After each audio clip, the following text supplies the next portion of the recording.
Okay.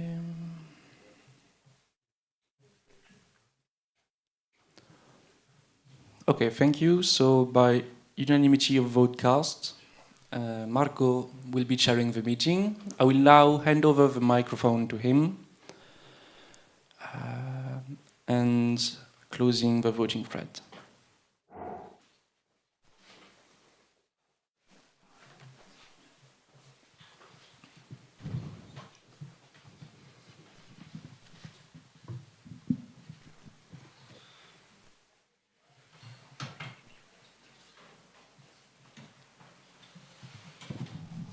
Thank you. I think the next step will be to ask who are the minute takers. Do we have volunteers as minute takers? Ah, perfect. So 2 minute takers, according 3 with, okay, 1, 2, and 3, perfect. So Florian, Alessandro, and Bo. And okay, according to Article 10, Paragraph 1 of the Rules of Procedure, I nominate you 3 as minute takers.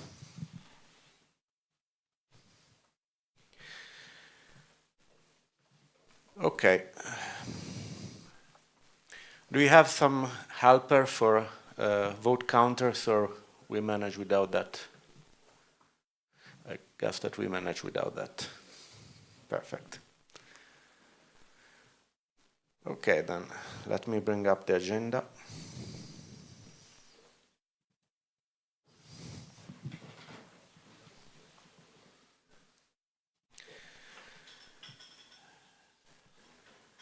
Okay. Okay, next step is the approval of the agenda. Florian, can you open a thread? Perfect.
Okay, the thread for voting is ready.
Okay, the agenda is unanimously approved. We can move to the first real point. Approval of new members. So we have two sub-points for this, which is the request from the Ukrainian para community to join as observer member, and para parties of Catalonia that asked to move from full member to observer member. So I will start with the request from the Ukrainian para community. Do we have here or online a representative of the Ukrainian para community?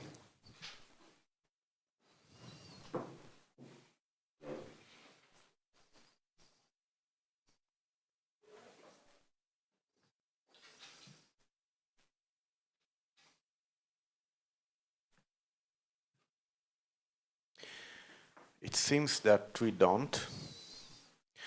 So, does someone want to talk on behalf of them, or do we proceed directly to the vote? You, Florian? Okay.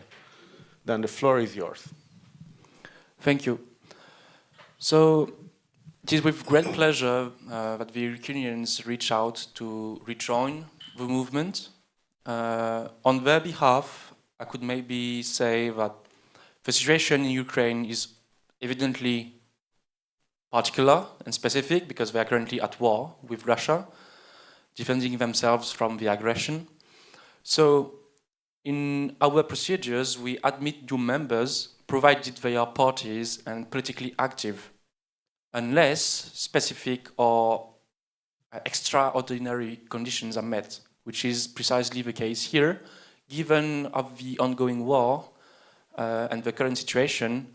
The political activity is suspended for the moment in Ukraine. But they did express the desire, as soon as this sinister period ends, to directly go back into the political fight. So, yeah, to this extent, this new member will be in a special situation, and I just want to remove any procedure or doubts around them. There are no doubts on the values, and because they are in this specific extraordinary situation, there are no obstacles to admit them as members. Thank you, Florian. So I think we can write a topic for voting.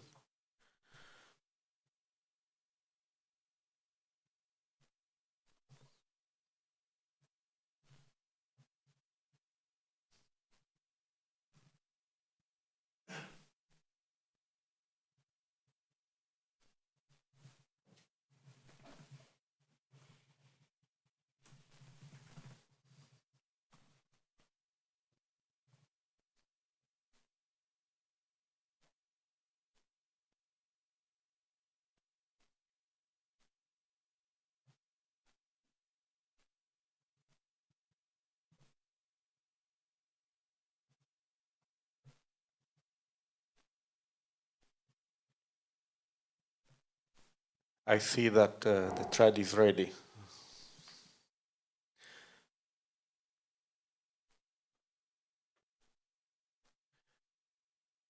Please cast your vote.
Just a note, it's possible that you get a 429 error while you are connecting. It means that too many people is voting at the same time. So just wait a few seconds and it should be clear again to vote.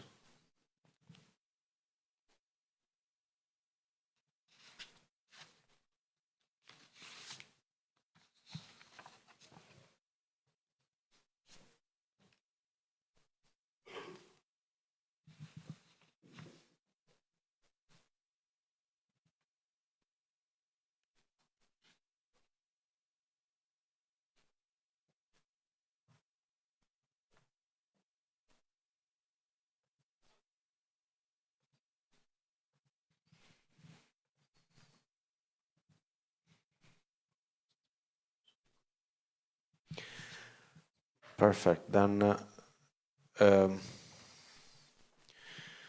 it's unanimously approved. So the admission is unanimously approved. Welcome to the Ukrainian pirates again into the European Pirate Party.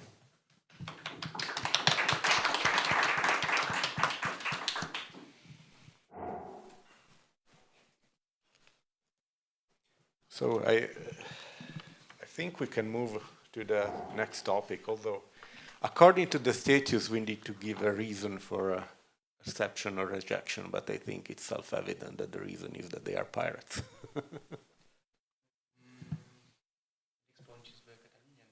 Right. Yes. So the next point is the Catalonian pirates. Is there someone? Oh, I heard a blink. Is there someone that wants? Alexandra. Yes, please. Hi, I just wanted to say that I think, in terms of making an exception when a country is under invasion by an authoritarian regime, I think we should obviously, extend all the help that we can, help and support that we can. I think very few things could be more in line with the values of the Pirate Party International or European. Yeah, thank you.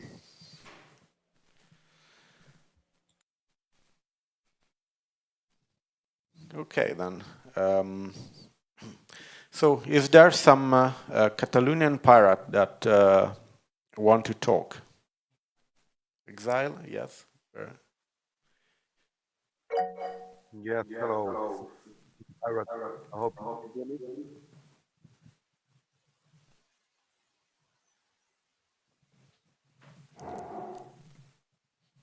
Can you repeat, please?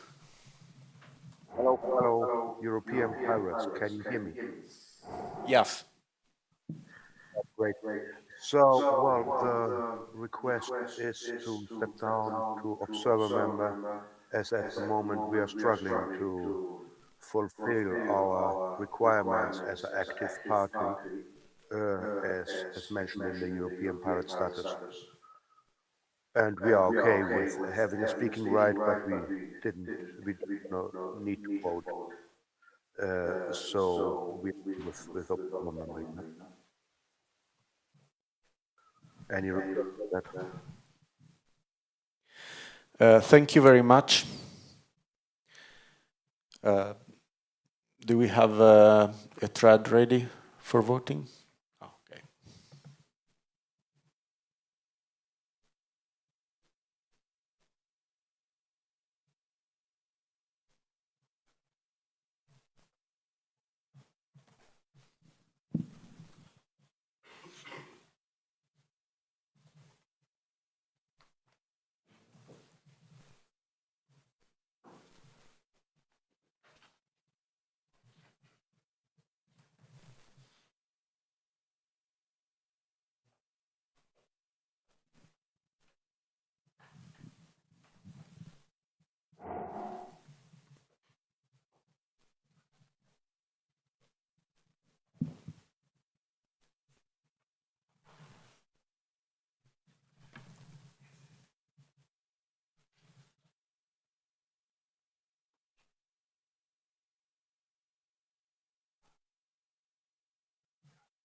Okay, the vote is up.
We are missing 2 votes.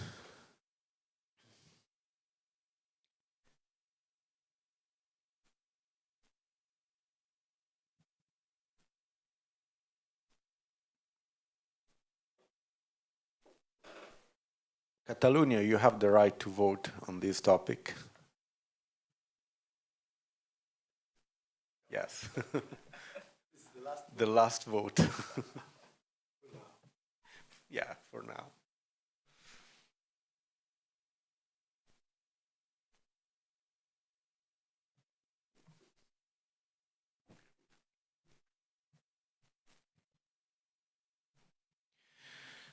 Okay.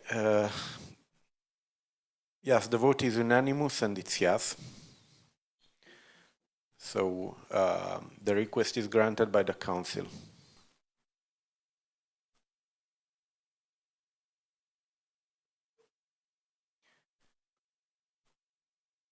Hopefully we will soon see you again as full members, but well, for now, thank you, and your request is accepted.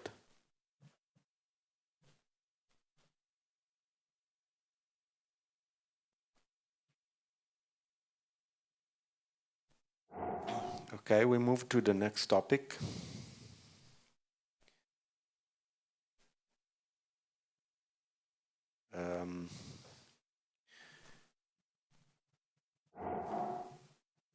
Yeah, statutes update proposal.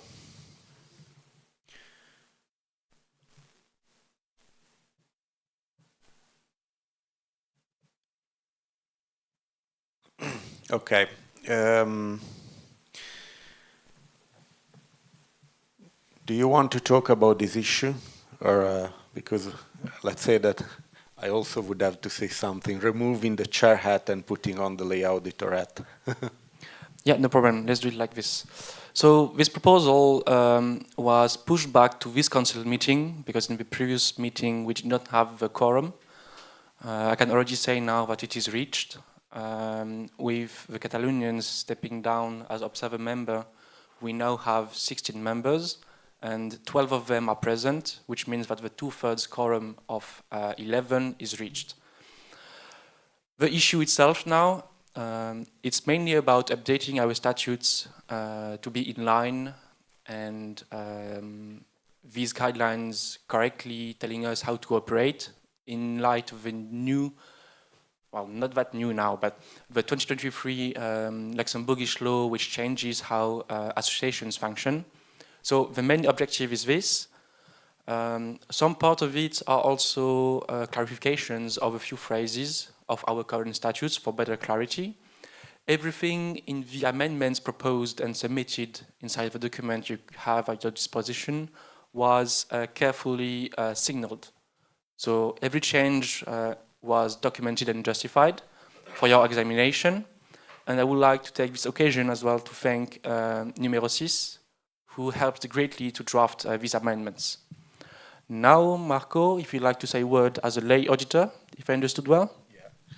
Yeah, and the word is that we need new changes because basically, okay, the accounting part could be done also without that, but in the statutes we are currently referring to the 1928 law, and this basically puts out something that is not updated because we still have to follow the new law even if we claim that we aren't. So we are basically in the past right now.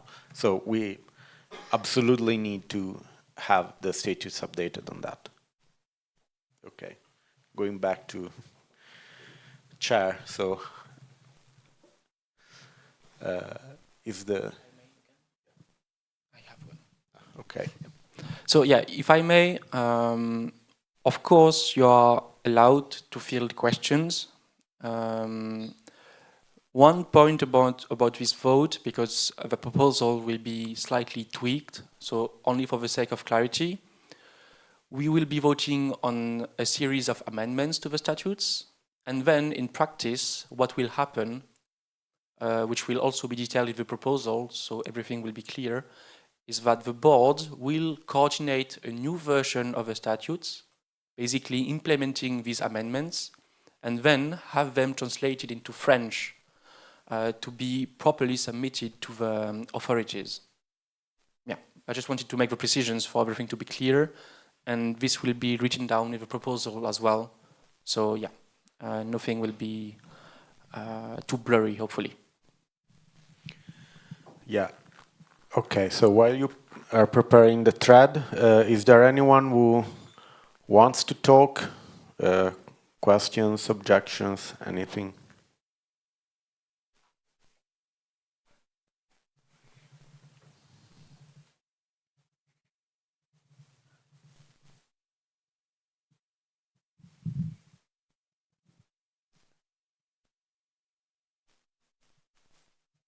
While the thread is being prepared, you still have time to intervene if you want.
Okay, the thread is ready.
Okay, so Finland is missing.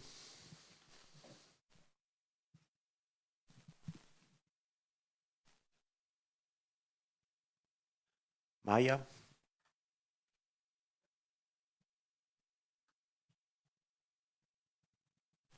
Ah, perfect.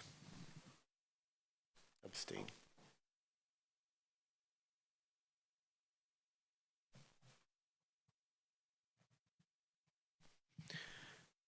Seventeen yes. Okay, perfect. We have 17 yes. We need to have the double majority that we do have.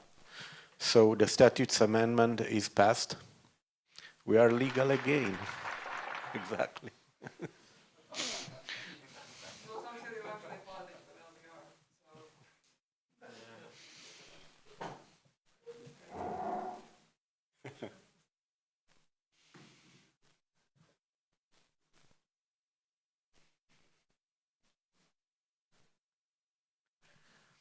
Okay. So go back to the agenda. Perfect. So now it's time for the reports and discharge. The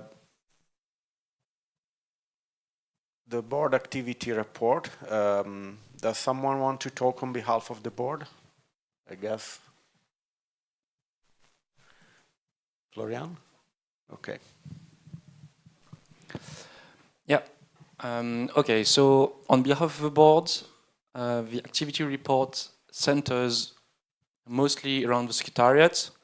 We also had the opportunity to collaborate with a number of ECIs, also in cooperation with the Council, following the formal support granted by the Council to these ECIs. We were able to liaise with them and help out as much as we can. We can easily think of the Stop Killing Games ECI, and more recently the psychedelic care, mental health well-being ECI. On the other side, we also started all of this process around organizational reform.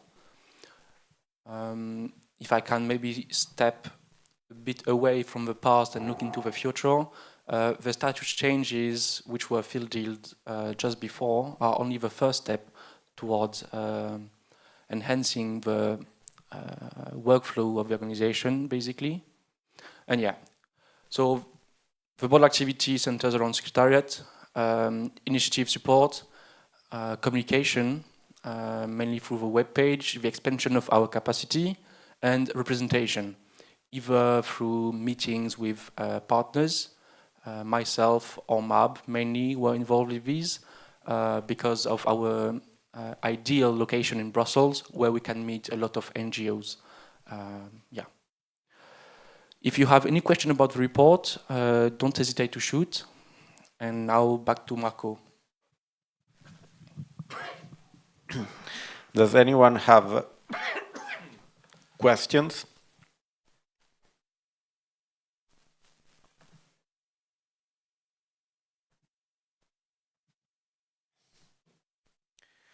No, I don't see questions. So the next report is the 2025 annual accounts, and I guess the treasurer will talk about that.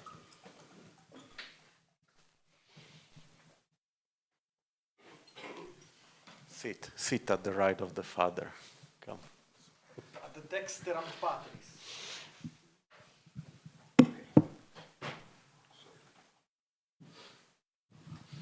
So is it working? Yes, it is. So thank you everyone, and thanks Chair and also the other Chair for the great job and preparing this meeting in a great way.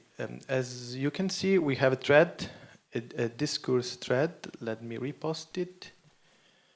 This is this one to be, no. Let me check where it is. It should be 2, 3. Okay, it's board report, annual account. Yeah, here we go. I will paste it in Jitsi in a while, so you can see it. Yeah, if I can handle this, bear with me. Okay. 1, 2, 3, 4, 5. Okay, I'll do it. Just a while.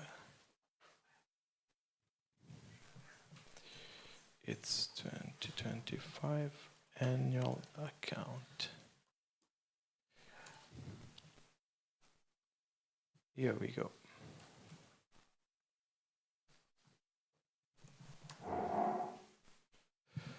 Okay, so as you can see, there are also many versions of this annual account, and I thank every pirates that contribute to this, because I believe that even though it's my responsibility to propose this draft to the board first and then to the council next, I really enjoy the participation of everyone, including Marco with the head of the lay auditor, and also many pirates like Numero 6 or in the last Slovenian pirates that just spot out a typo.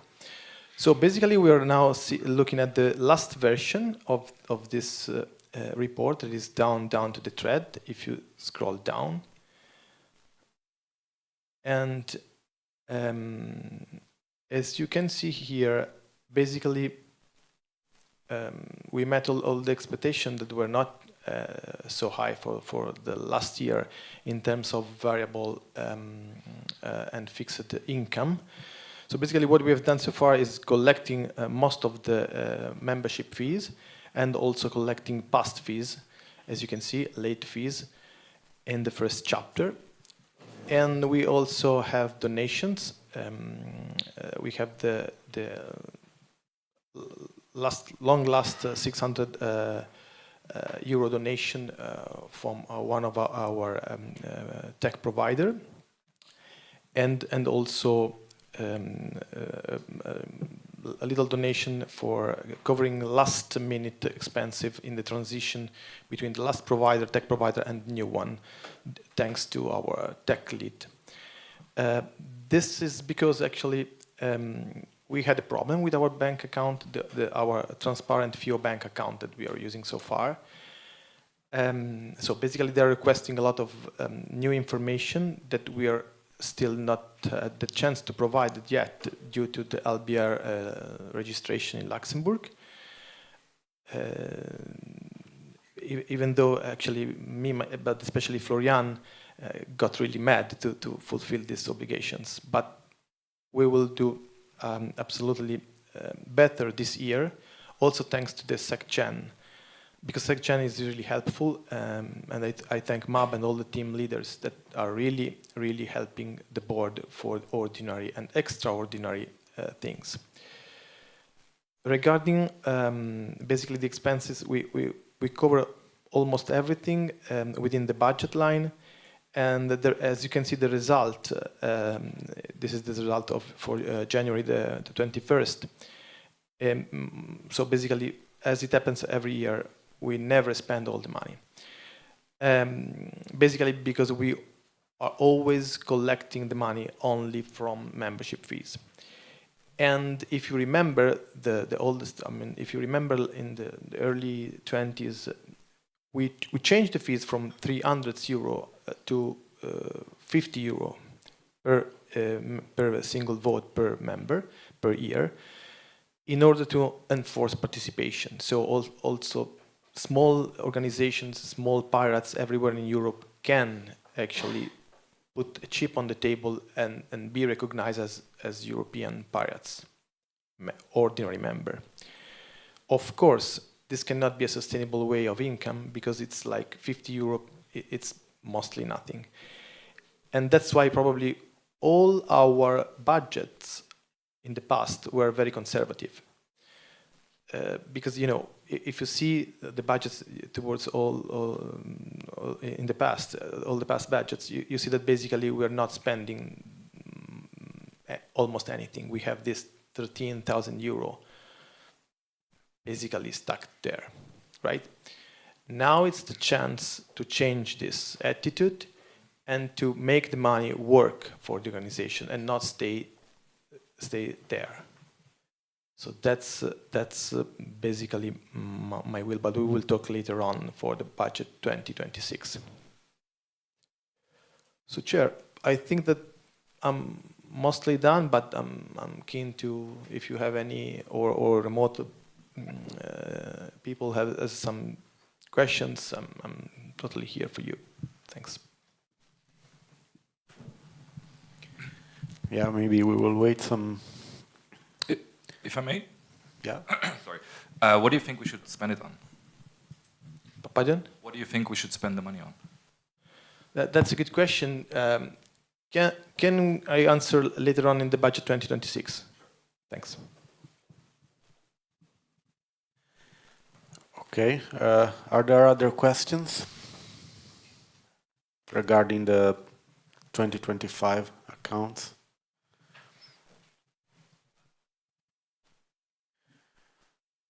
No? Okay. Then there is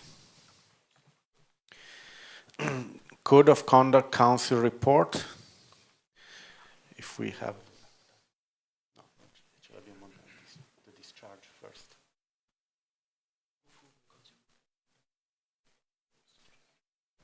Yeah, that was, I mean, first the reports, and yeah, that's exactly what I thought.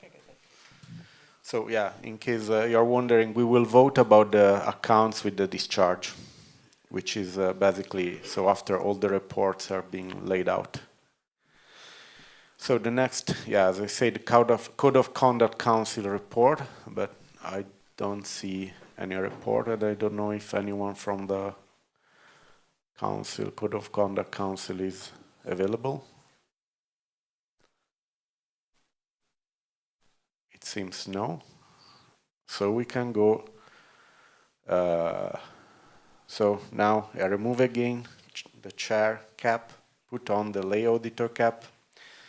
In the relative thread of the discharge, I sent my 2 reports. One is the auditing sheet. It's a spreadsheet where basically I reconstructed how the accounts were calculated.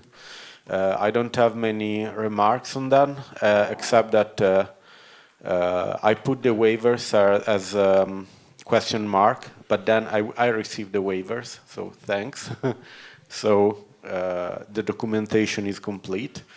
And the only other remark that I have is that I asked the treasurer to change some of the donations that we had that was considered monetary. I asked them to be moved in kind because in that case it was invoices that were basically kindly paid by the treasurer and that he didn't want the money from the organization. However, if we don't have a movement, a bank movement, we cannot say that the donation is monetary, because if someone does an external audit, they will ask us where did this money go.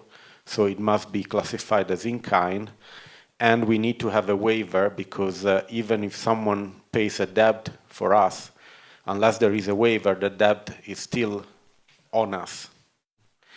And in case you're wondering why are we so fiscal now, where it's exactly because of the change of the law. So about that I did a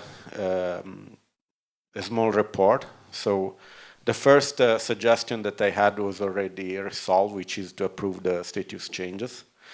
The second one is that we might need the help of a professional accountant who is expert in Luxembourgian law, at least as a one shot to help us through the transition, in the sense that we need to be on a good path of compliance. Another general remark that I have is about some how some membership fees are paid. Again, this is something that before was not a big problem, but we need to know what the payment is for. So, especially because in some cases the account that is generating the payment for the membership fee is not tied to the party organization but to a natural person. So we need to know what the payment is for, like party of Fantasyland, and for which year. It would be better to have the invoice number, but I would say that if we have the year and the name of the party, that is okay too. There was especially one case that was described, basically the description was membership fee donation, and that is not going to fly, because if we are subject to an external audit, like in the sense we know that it was a membership fee because we know who set the payment, but an auditor will not. So we need to have an exact description of the payment. So another recommendation is that there are more steps that we need to do, and with the new law, we need to have more documentation kept at the headquarters. So the registered headquarters must have all our documents, but specifically the register of members, the accounting ledgers, and the minute of the council meetings, because those contain the approvals of the accounts, and they need to see that. So they need to be available at our headquarters. And another obligation that we have now is to submit our approved account to the RCS. So basically, it's like the registration chamber, I believe, the business registration chamber of Luxembourg. So, and it needs to be sent in a specific format, in PDF-A format, and there is a annexe, I think it's pronounced, annexe in French, appendix, that basically is a summary of some information that we need to provide.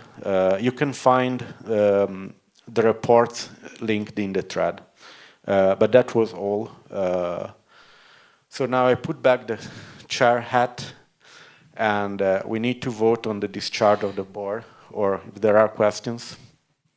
Yeah, I would like to say something. It's not actually a question, it's a remark, and also a thank to Marco to this report, because I second everything, and I would like to explain why I did this donation, this 62 euros to pay the outstanding invoices, because basically, as I told you before, our FIO bank account is currently half working, because we can get money, as you all see, because you can see that there are incoming money, but we cannot spend it for now. So we also have an agreement with them that when we will have a new, and this is a task for the new treasurer and the new SecGen and the new new finance team, to open the new bank account. When we will have a new bank account, hopefully in Luxembourg, because I think that would be easier to have the bank account open in the same legislation where we are actually registered as an organization. We can move all the money from the half frozen account to the new bank account. Nothing will be lost, of course, but meanwhile we have to move forward. That's why are these donations. And also, I totally second that we should hire, even at spot, just once, a professional Luxembourgish account, not just to do the ordinary and daily routinary things like collecting all the information that we need to collect or sending invoices. This is up to me or with the finance team. But to prepare the document to be submitted to the Luxembourgish authorities in order to be, as Marco said, 100% compliant. These little changes are very important to be in good standing and not to mess everything up for the organization. Thank you. Thank you. There are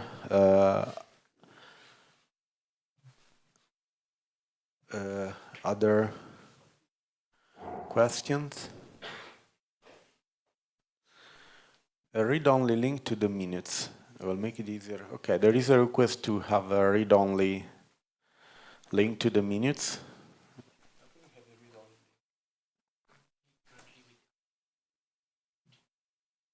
Okay. Apparently we can't right now, but yeah, it will be done next time.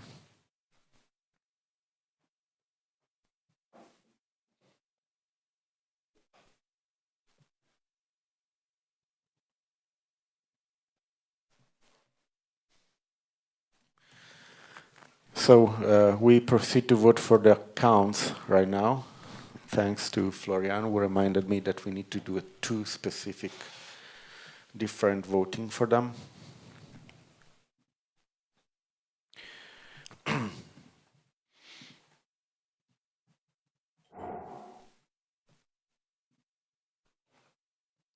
The vote is up. Okay, so unless there are other questions, I would open the vote. Okay. So the vote for the accounts approval of 2025 is open.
We miss Finland again.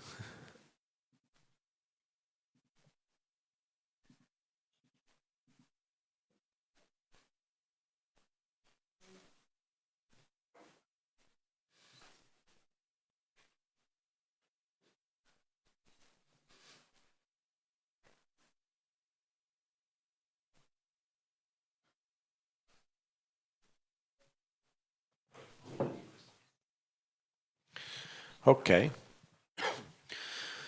So the accounts are unanimously approved.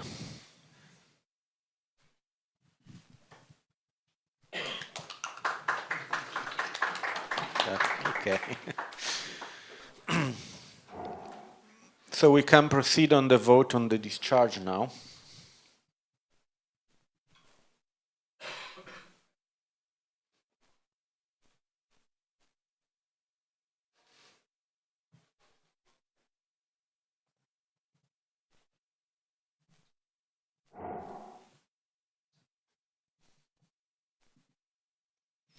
Okay, the thread for voting is up.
Yeah, Anton. Yeah, we need to use some fantasy for otherwise the forum is not happy.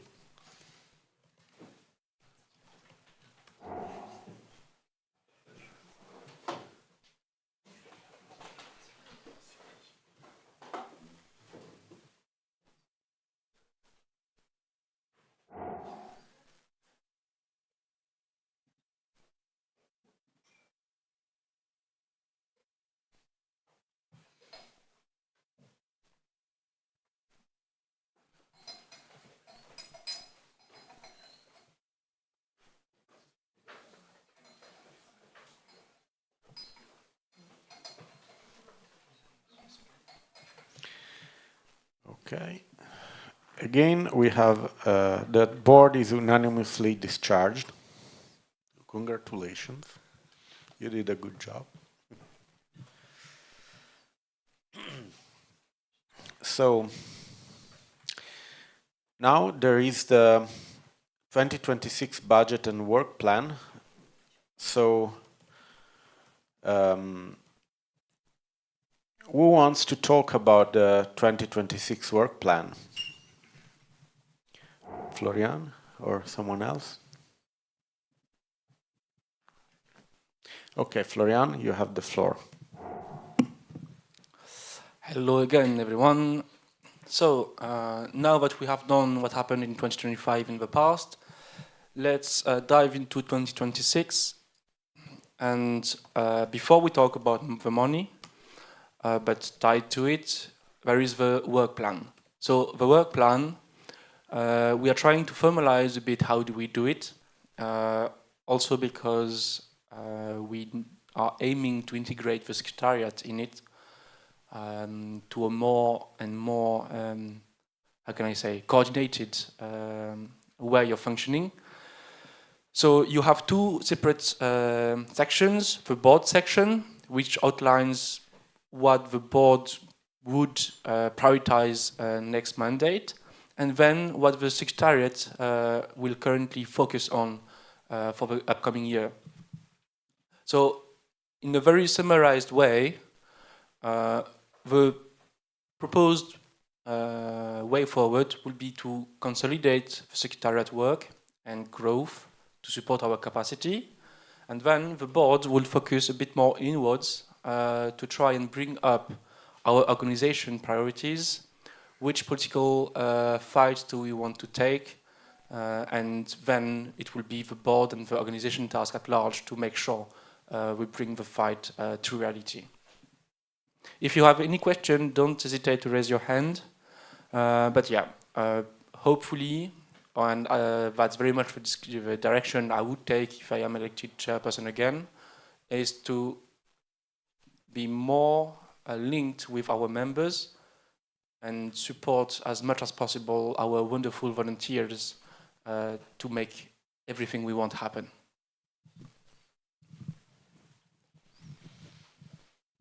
Thank you. So, are there questions?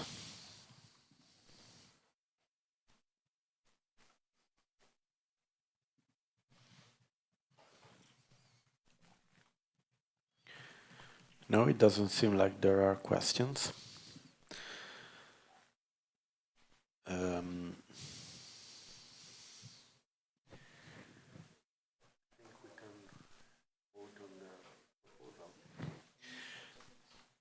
Okay, then. If there are no questions, we will open a thread for voting on this work plan.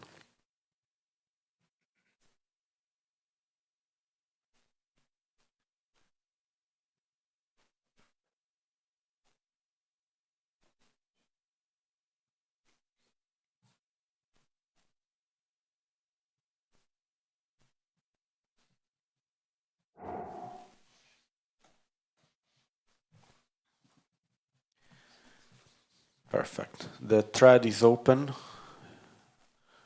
so the delegates are free to vote.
So we have 2 missing votes from France and Finland.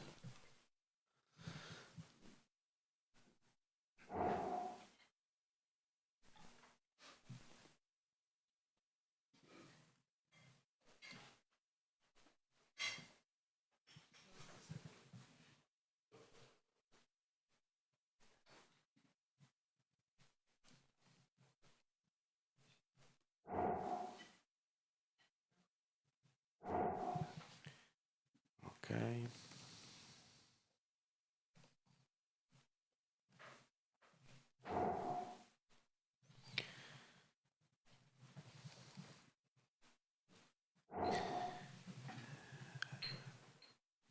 I would leave some more time to see if France shows up.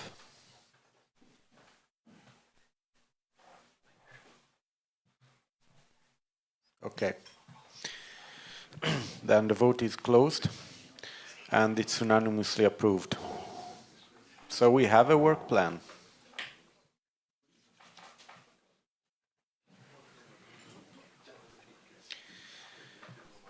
And then the budget for 2026. So I will give the floor to the treasurer. Alessandro, are you ready to talk? Yes, I am. Thank you very much. So here it is the link for the budget discussion thread. One great thing that we are now implementing from not years but still months is to have these threads before the meeting, so that you can read it. And if you can read it, maybe you arrive here with ideas, thoughts, or whatever, right?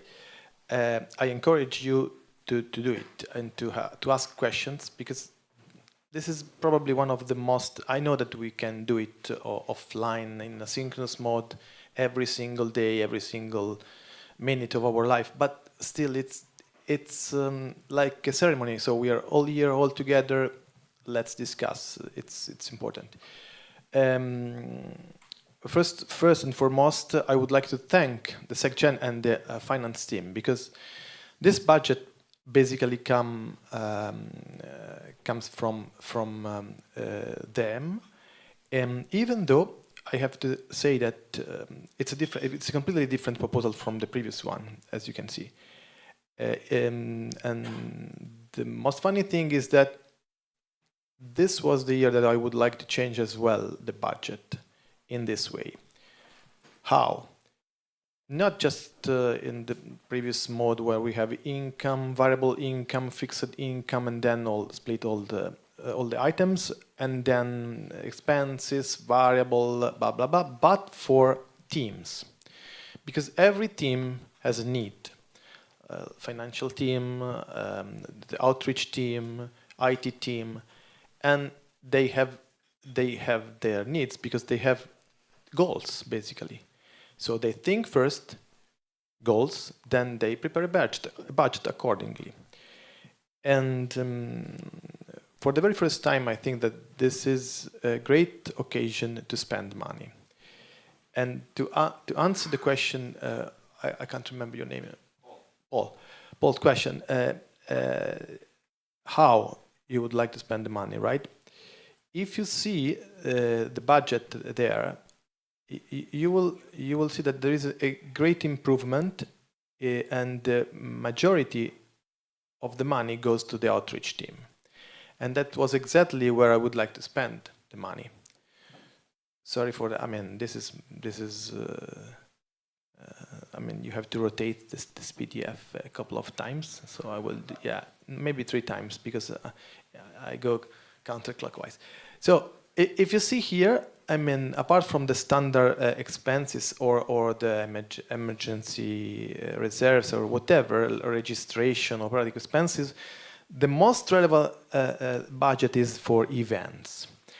And that was exactly my will and my point as a treasurer, because we are not spending money for what? For 2 main reasons. To collect money as well, because in the events you can collect money, and also to meet people and to spread Pirates' voice, to meet ourselves, but not only ourselves, to meet everyone else, right? If we want to grow, I think that this is the only way, I mean, not the only, but one of the most relevant way to spend money properly. As you can see, there is also a very fancy and also, I would say, encouraging thing that are in the income section. We're not only collecting membership fees, like 1,000 euros assumes the current member contributions, but also we are projecting donations, right? Donation as the event, donation for campaigns, and also recurring donations. This is something new, and I would say that this is what wouldn't be possible without the great help of SecGen. Because I mean, if you think that, yeah, I mean, you can applaud SecGen. It's not bad. Because it can be a one-man band like the Treasure that do everything, or that provides donations recurring. This is not going to work. I would like to be godlike, but I'm not, unfortunately. But here again, with many people can, even a bunch of people can start rolling the ball. And it's not relevant if we go there or not. In my opinion, it's very important that it's written here in the budget, black and white, so everyone can remind where we would like to go. And then if we will not reach this at the end of the year, that means that the closing balance would be a bit less, instead of almost to 12,000 euro with just net results of minus 1,500 euro less. It would be maybe a bit more, but I would suggest to spend money anyway, even if we don't collect. Because spending is the first step to moving forward, and not to let the money to the bank. Thank you. Thank you, Alessandro. Are there questions or remarks? Alexandra, you have the floor. Hi, thanks very much for giving me the floor. I just wanted to say that I totally agree with this new move to sort of be more active in spending and to make connections and get ourselves out there, because obviously that's the only way we can make any progress forward. And we haven't really been making that in the last few years. I would say the experience here in Iceland has been that we got absolutely clobbered in the last national election. It got wiped out, and we're looking at a very difficult city council election also in the spring. And one of the things we've noticed is that the sort of initial momentum of the name and the movement appears to be sort of running out. People don't no longer really connect with the things that we were, starting out with, like, 15 some years ago, whatever. And what we really need to do is sort of remind people of what it is that we really stand for, being, against, internet watchdogs, and, it's about invasion of privacy, it's about freedom, it's not about downloading movies, stuff like that. And we need to remind people why we are relevant, and we maybe need to reinvent our image, or at least the way we present ourselves a little bit, and I completely applaud doing this. And I would just like to say that I support being more proactive and spending a bit more and trying, because if we don't try, we're just gonna fade away. Thank you very much. Someone else?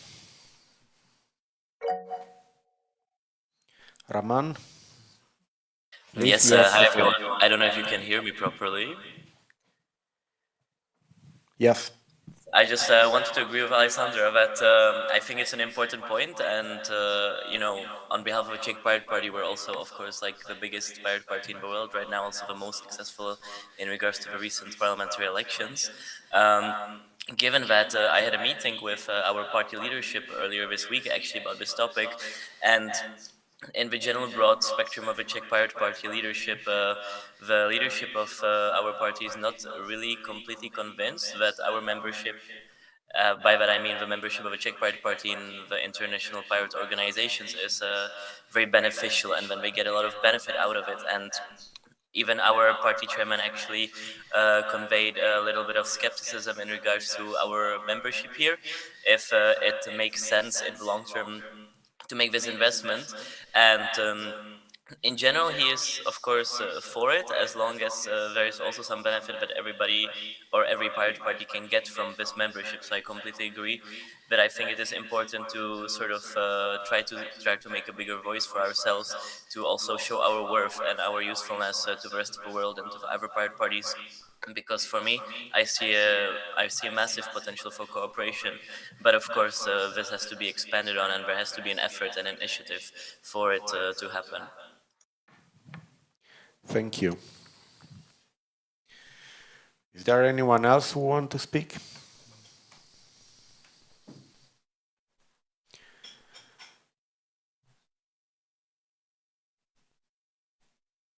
No. Okay, I think we can vote on the 2026 budget.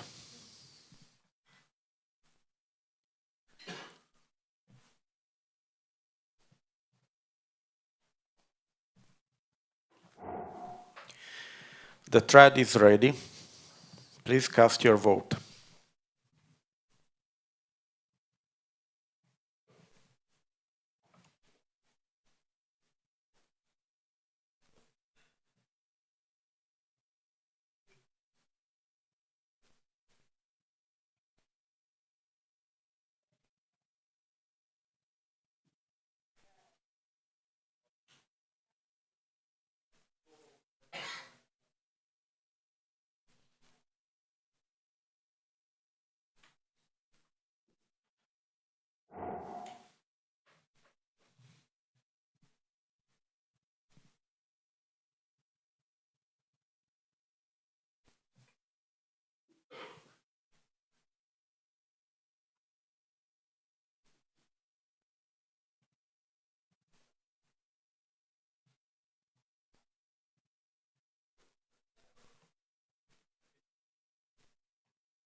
Okay, so we have Finland missing.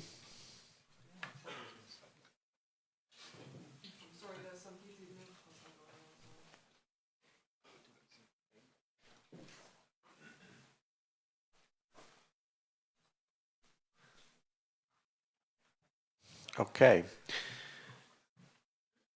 So yeah, the vote is unanimous, so the budget is approved. So we have also a budget. Thank you.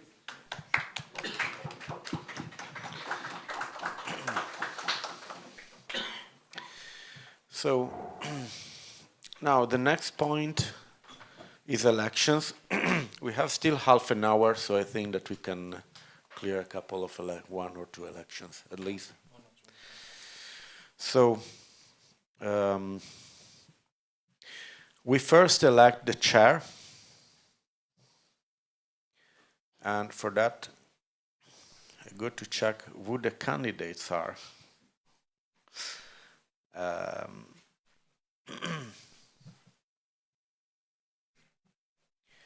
So there is a thread with the presentation, but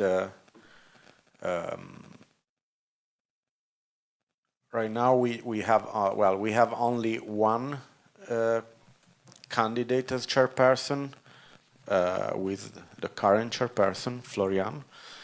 So I will give him the floor. Hello again, everyone. I take this chance to thank again the organizations which nominated me. So the German Pirates and the French Pirates. If you have any question, of course, raise your hands. You might want to use a few minutes to check out the small candidacy speech I put on the discourse. If I would try to sum it up, it's basically we have to press forward. We have to press forward with increasing our capacity. We have to press forward with our political agenda. As Alexandra, the Icelandic delegate, says, and as Raman echoed, we need each other, we need more cooperation, and the world does not know it yet, or at least they don't all know it yet, but the world needs pirates. Surely some of us are huge nerds. Surely maybe most of us are huge nerds, but we are also here fighting the bigger fights. We are here for human rights, whichever it is you name it. We are here for progress at large, and given the rise and the current atmosphere in Europe, but also in the whole world, if we turn our eyes to the Atlantic, there is a desperate need for a strong, independent voice, a clear voice which rejects every kind of authoritarians and simple-minded solutions. If I would take only one example, it will be a French example. We are currently blocked in between the conservatives, who desire to do nothing but shriek about the problems with no real concrete solution, and between the classic leftists. Due to their anti-American sentiment, they automatically lay down the foundation and the ground for Russian cooperation somehow. So it is possible to be a progressive, it is possible to be sensible, and to say we reject all of them. We want to support each other, and we want to be a strong, independent Europe. I believe that as pirates we can try and herald this middle way, and yeah, the European pirates can serve as a beacon and a home to all of those who echo these views. Thank you.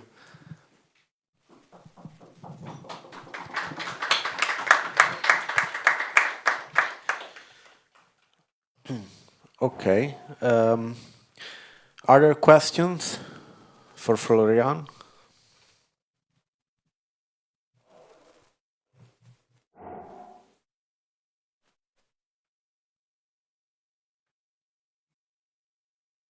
If there are no questions and no remarks, I think we can proceed with the vote.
Okay, the thread is ready.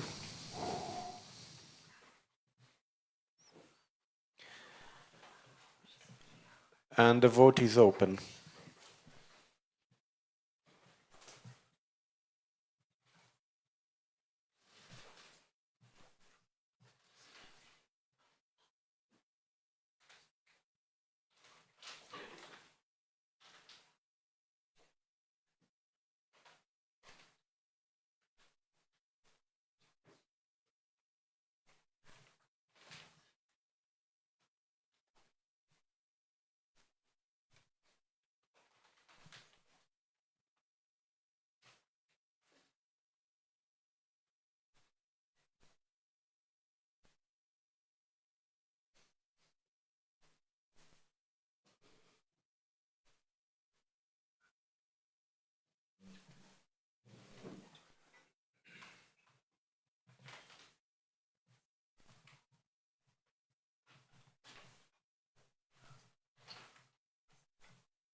Okay, so Florian is unanimously elected chairperson of the Pirate Party of Europe.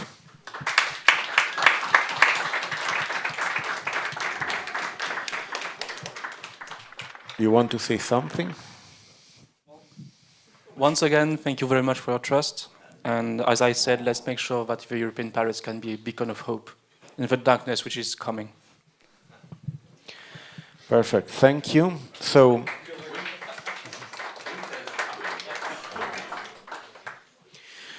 we have 17 minutes until 12, but we can't cram another elections. I would say that we have plenty of time. So I would suspend the meeting until for the lunch break.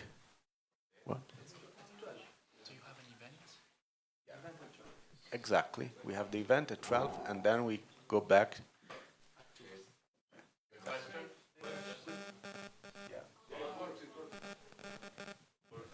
Oh, can you hear me? Yes. Okay. So since there was supposed to be a couple of presentations before we break for lunch, and I'm supposed to hold one of them, I'm going to ask like how are we going to do with them? Do we have to launch into them right now, or do we break for like 15 minutes to do those and then break for lunch? We can, okay. So the idea is that... I would personally appreciate the 15 minutes. Sorry? I would personally really appreciate the 15 minutes. No, absolutely. Like, so as the chair of this meeting, I will suspend it now, and we will go back at 2 o'clock as an assembly. But what you do from now to 2 o'clock is outside the scope of the council meeting. So it's the event. So yeah. So yeah. No. On the,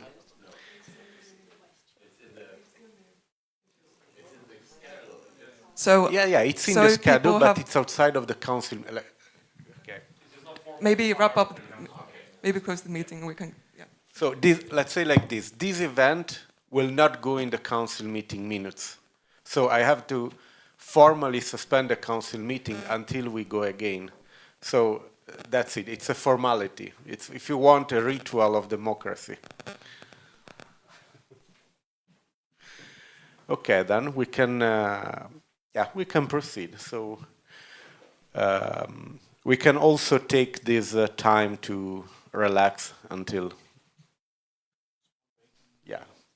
So small break and event, 15 minutes of break.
Green light to start, and I'm supposed to introduce myself because nobody knows me here.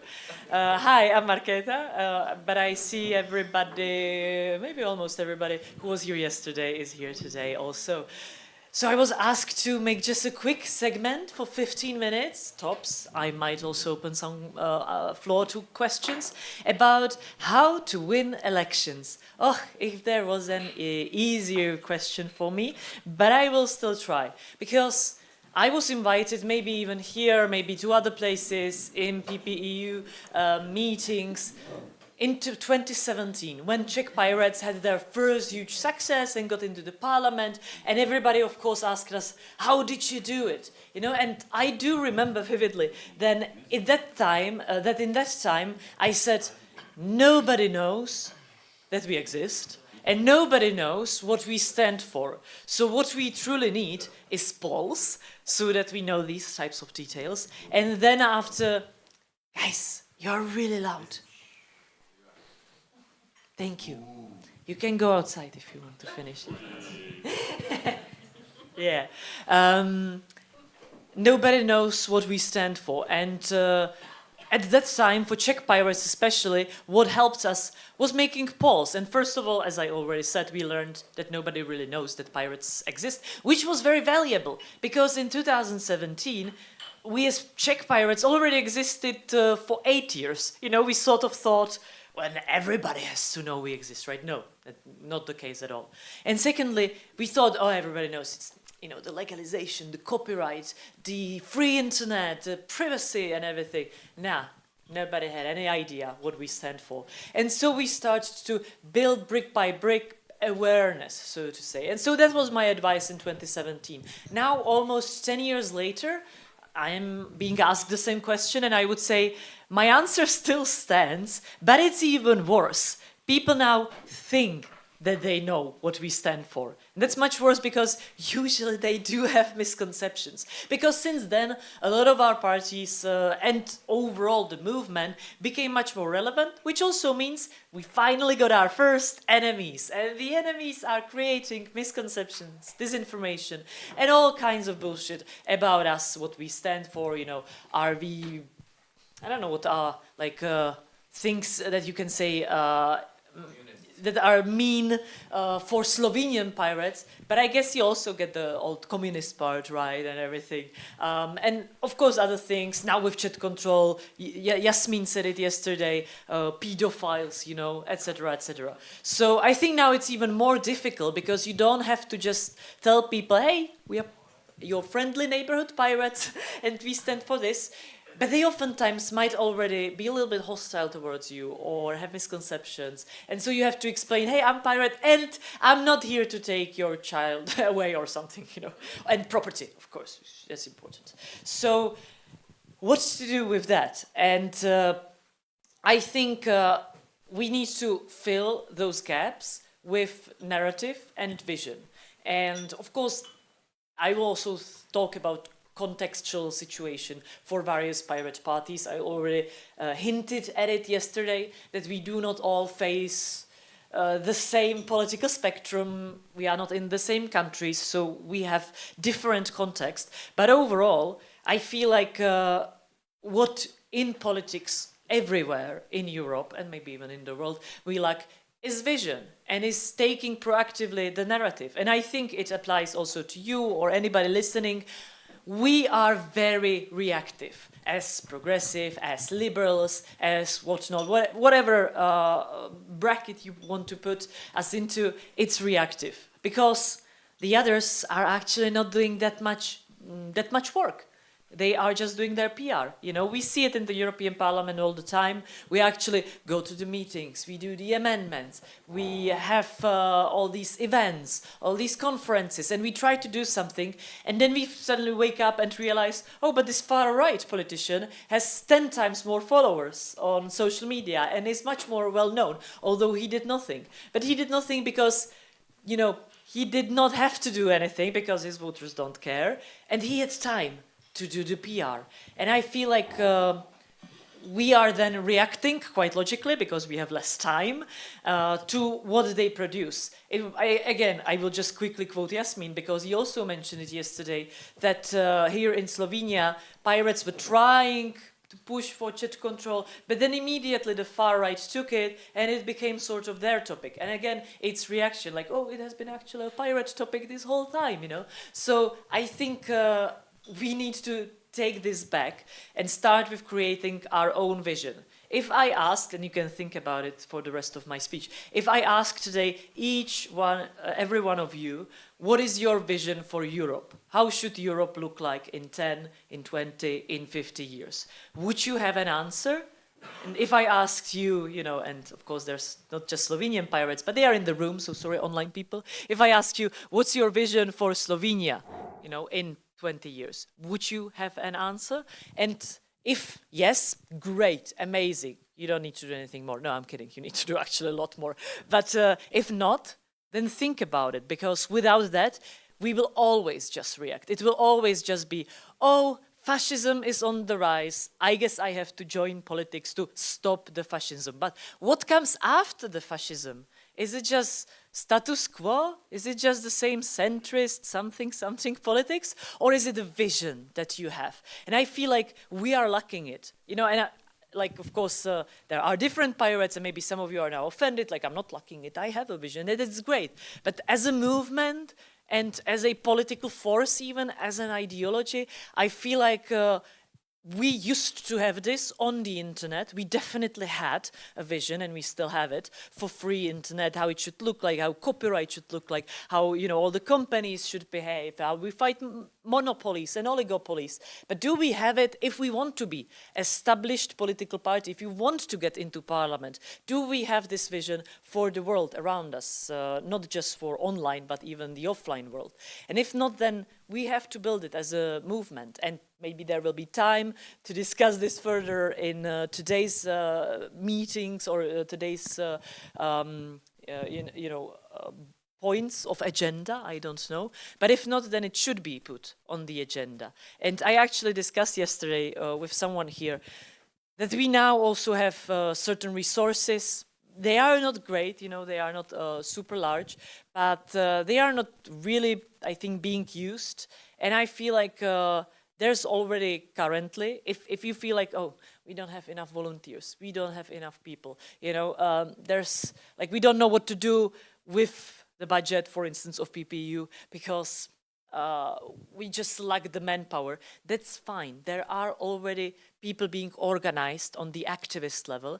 Let's coordinate with them, you know. PPU budget can be, for instance, and this is not a lobby, this is just a brainstorming, so to say, can be used to support the fightchatcontrol.eu guy. It can, you know, he already does it. He already has his network, and we can support it. And by supporting it, you already also sort of contact his network, and there can be people who did not think of joining politics or political party, but they will think about it now because they will see that there is a political party that actually represents their vision, and they will join you. And suddenly you also have a manpower. So, you know, vision, taking back the narrative, not saying, I don't want far right because I don't like far right, but saying I want pirate because pirate, you know, and I think that's how you win elections. Finding these gaps in your society, filling them, that will be my last point, I will get to it, I promise, but filling them with your vision and your own narrative, not being reactive. And of course, creating the manpower by ideally supporting those who are close to you. Because we are inherently bottom-up movement, you know. It's not about finding huge donors that will sponsor you. It's about finding the people on the street that will help you build it up. And the last point about the context, because, you know, in 2017, that's something where I differ after 10 years. I felt like I do have an answer for all the pirate parties on how to win elections, or maybe not win, but how to become more relevant. I feel like although we do face very similar challenges in terms of the rise of the far right, the populism, the really boring centrists that are claiming they can solve anything but are not solving anything, that with this we can somehow, you know, even share our know-how and let's say, copy the success of one party, like, for instance, the Czech Pirates. But I don't feel like that's the case anymore, because since then I really learned much more in depth of how Czech politics worked, what gaps did we fill in, and that it's not the case for many other parties. Especially Czech society is really specific in having only right or far-right parties in the parliament and in the government, and you need to sort of adapt to that. And there were not really that many parties that would call themselves liberal, which is, I think, quite unique. How can you not have a standard, you know, Renew type of liberal party? But we did not have. So we filled in the gap. And now some people are unhappy a little bit with, where Czech Pirates moved. But it was because we filled in that gap. But maybe here in Slovenia, or maybe in Germany, maybe in Sweden, you have those parties. So you have to fill in the different gap. And I think in this regard, the context that you are looking for is about, you know, finding your vision, but also finding how it fits into what your country is lacking. Otherwise, you know, what are we here for if we can't find our niche, our main point? And with that, I will just quickly, maybe even for those who weren't here or are online, repeat what I said yesterday about the pirate time that's coming. And that is personal, but I also feel like it's quite motivational. These months, these weeks in the European Union, we have upcoming digital omnibus, which will completely, or might potentially completely change how we approach personal data and the GDPR, which is quite a pirate legislation if you think about it, because it is protecting our anonymity and privacy on internet. It's of course bringing the infamous chat control, which might completely break encryption and our communications. But also the Commission wants to propose open source strategy. They are also thinking and preparing Cloud Act. AI Act is also being revised, you know, and there's just so many things and so many topics that are inherently our niche. And let me be honest, I think nobody will quote me for journalists, but you know, when I am in the negotiation rooms, we are being the most informed there, you know, and most people actually do follow our lead. Of course, if they have some sort of ideology, like, no, we, I don't know, hate the Greens or something because I'm in that group, or we hate privacy, which such people are actually there. Of course, they are not following. But if we go in there and we propose something, people listen because, oh, that's the pirates. They know their shit about digital, you know, and we have this. So let's use it, especially now in these tough times, because to be also honest, and we see it in the US, the rise of totalitarianism, the rise of fascism, the rise of far right is inherently connected to breaking of anonymity, privacy, and being able to say something against the regime in a way that you can't be tracked. And, you know, the online world was always our niche. And I hate hearing that the far right is taking it away from us, because it's just populistic from them. They want to be on their silly little forums, you know, sharing swastikas and Nazi salutes and discussing how they will attack some progressive left or woke politicians. But immediately as they come in power, trust me, any anonymity or privacy will be deleted from online and, of course, offline world, because they will want to know who are their enemies and who are their opponents, so that they can crush them, as, for instance, Trump is doing in US. So with that, you know, I hope I motivate you a little bit to really feel like we are needed now, because we are. And I know it's a long fight. I have been in Pirate Party for 14 years. So I know sometimes it feels like, oh, why are we doing this still, you know? But I really feel like this is the pirate time, and I do hope you will feel the same, and you will fight in your elections, but also outside of elections, because the fight is continuous every day. Thank you. And if I have time for questions, then feel free. If I don't, then I will be here the whole day. Thank you.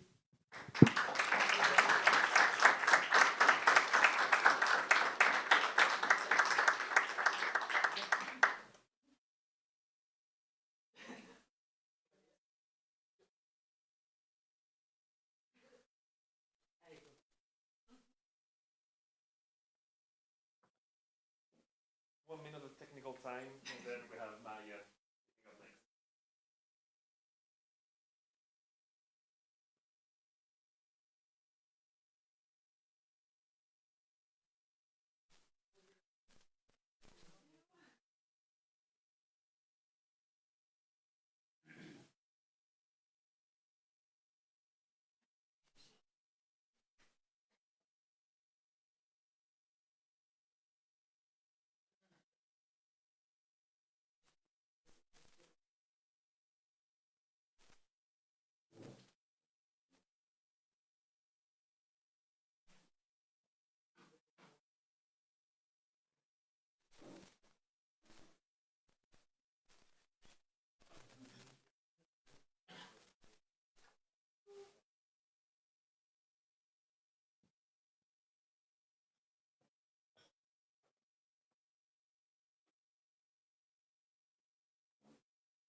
Test, test, okay.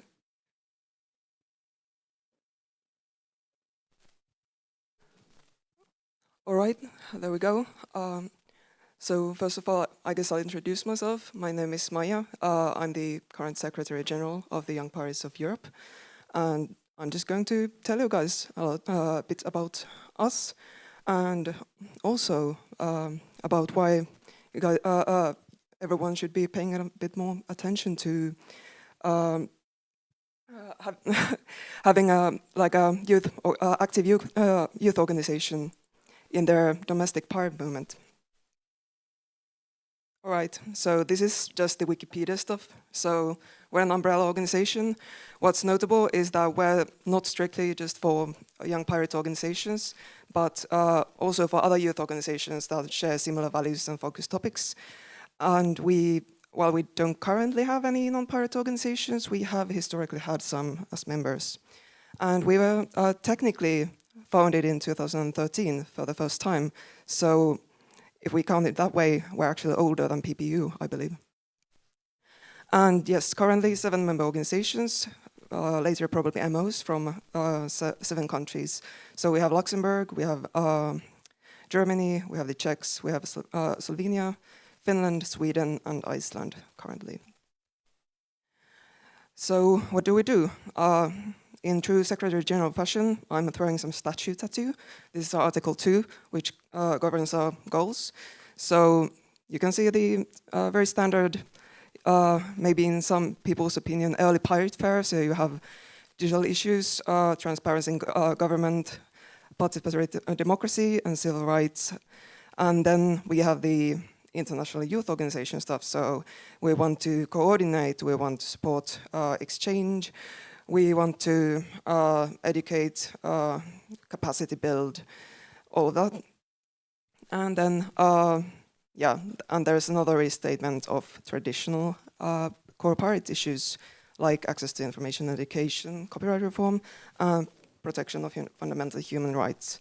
And yes, like you can maybe tell from this that like YP definitely, especially in the early years, had kind of like an activist bent, like many like national level youth young pirate organizations. So what do we do in practice?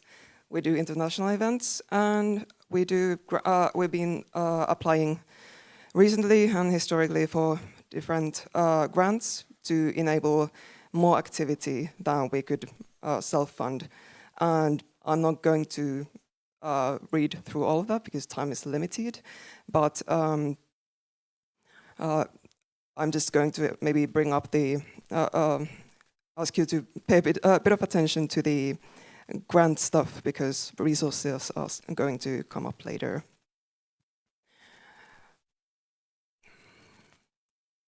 So I'm just like going to be quiet for a second so you can take it in.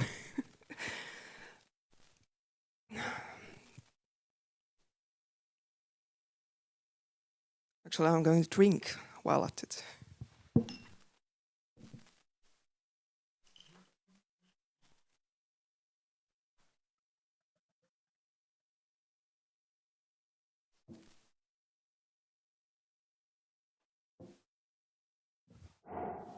Right, much better. Actually, at this point, like, wait, it's 15 minutes. Questions will be after, sorry. Yeah, and like, what do we do besides, like, kind of like day to day when we're not managing like the exciting stuff? So we do a lot of the stuff that you guys have to deal with today as part of the CM. So all the bureaucracy, I mean, international banking is hell, if you know, you know.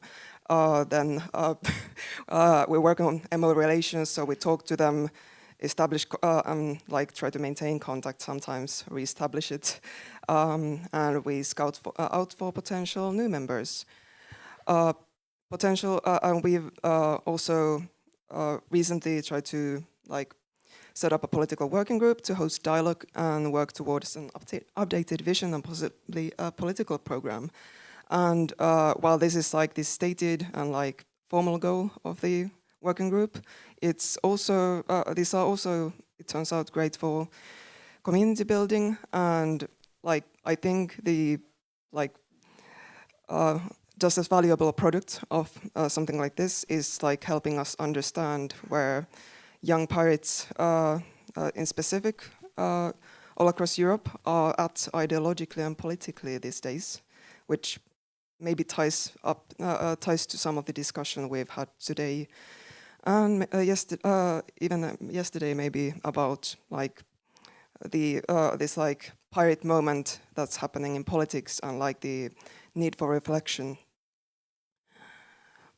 Okay, so maybe at this point, how many of you like that you're aware of? How many of your like pirate movements domestically have a youth organization?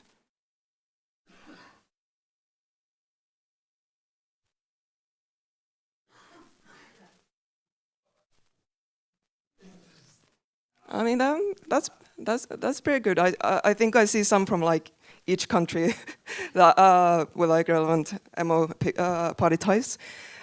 So so at least there's like no complete disconnect anywhere. Yeah.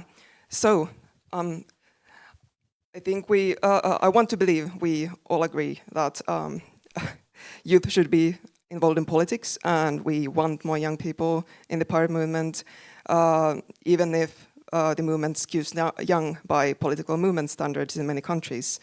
Although this has been arguably changing in some countries, we're not like automatically young anymore, because like it's been like 10, 15, 20 years depending on the country, and the people who were like spry 20-year-olds back then are now like very well like middle-aged. So that just comes with like actually existing for a while. And yeah, so why I'm like talking about this is instead like we all know that there are resource constraints. So considering all of that, considering those, why do we think, or would we like you to like give some more thought to focus to like trying to set up some kind of youth activity? Like we would really like it to be like a formal youth organization, of course, but like any of that is good. So first of all, this whole pirate brand as party of the future, it's kind of a credibility problem if you don't have like a strong youth presence in the movement, and also from the like everyone thinks that we should have young people involved. It's like, or at least like, I think it's like a general credibility problem for politics in general, that like there's not enough young people there. And yeah, then there's sustaining the movement and its organizations at large. So you want to bring in new people and retain existing active members, and a dedicated youth space helps with this, because while some people, even very young, are completely fine just jumping right into the party, not everyone is, and I think that should be like understood and respected. And then, yeah, this is the stereotype: young people have more energy and free time. This could be debatable these days because everyone's having trouble, but relatively speaking, yeah, and low threshold for taking action. When there's like mass movements, there's often a lot of young people just getting involved and actually showing up, like in the streets and like doing stuff. And this is the also very trite, but nothing about it with thousands. So it's the structural underrepresentation. Then then very key for like the current moment, safety of children and youth as a rhetorical bludgeon in debates around core pirate topics. Probably don't have to like explicate on that, but you all know, like it gets. We don't want to be another just one of those like political actors that keep talking about children, this youth, that without like like lifting up the voices of or providing like the voices of those who are actually affected by it. And yes, then the resources. So youth organizations can access a separate pool of resources, if lucky, on all levels, local through EU or even global, but at least like on the EU level and like different regional configurations. Youth organizations can apply for money that like parties can't.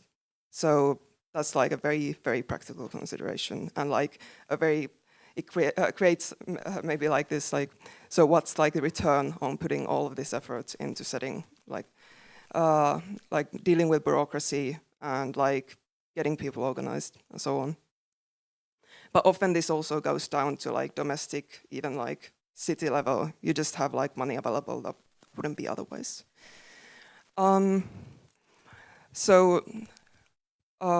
Yeah, I was hoping to have more here. I'm actually not sure how much time I've used, but I guess you guys can chip in and fill in with your kind of like counter arguments or great questions and insights. But like one thing that I was going to bring up here was that we are very well aware that youth organizations in some different countries, like especially political youth organizations, the definition is, they're kind of understood differently. So some countries, you will not see anyone over 25 or even like sometimes younger in a political youth organization, and they might be seen as like kindergartens, effectively, kind of like containment boxes for like the young ones who's that the party doesn't want to deal with.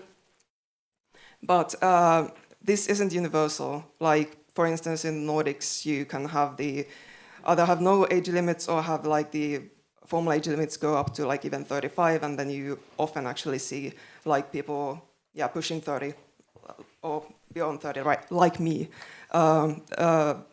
in like key roles in the organizations. And I would argue it's not necessarily a bad thing, like or questionable, because you get more continuity. You avoid it helps avoid the student organization curse if you have a slightly wider age bracket. It helps sustain the organizations. And yeah, basically be the change. If your country is one where political youth organizations are not taken seriously, be the change you want to see in the world. Like associations can usually be designed in many different ways, and absent any like serious structural like blocks, you can probably like make things make sense if you just give some thought to it. Yeah, and basically, if this like sparked any inspiration, or if you're interested, if you have any like stray under 30s or so in your movement, and you, especially if you don't have a youth organization, or you know that your youth organization has been struggling to function or even exist, please come talk to us, NYP. Please connect those young people to us. We can probably help. And that's it for me. Thank you.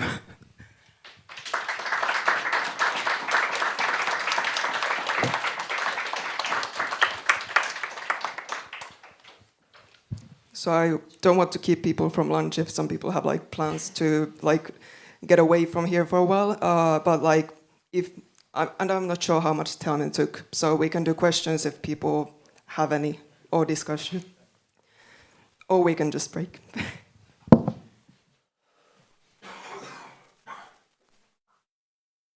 if there are no questions, I think we can also move the questions to the lunch. Yeah, do you think? Well, the questions. I'm sorry, what is it? No, I mean, if they have questions and they want to reach out. Yeah. Yeah, just come talk to me, or we have Hans and Vid here. Just maybe gesture so people know who you are. Hans and Vid there. Also on the whiteboard currently. So if you have any questions, like come talk to us. Thank you. Thank you. All right, so I think it's officially lunchtime. Therefore, you're free to roll and go and be back here by 2.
Test, test.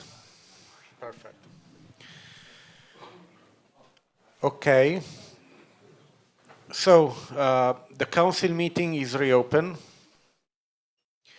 The last election was the chair, so now we have to proceed with the vice chairs. And we have two, well, we had actually three candidates, but one didn't accept the nomination, so we have two candidates.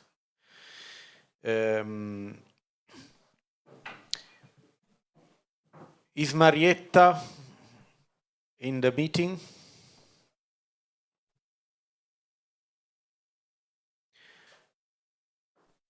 No, apparently she's not, but there is a presentation, there is a thread with a presentation, and you can see that because it's linked to the name.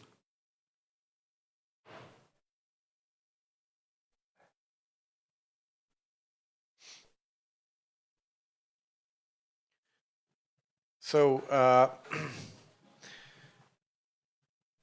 can proceed with setting up the thread, I would say.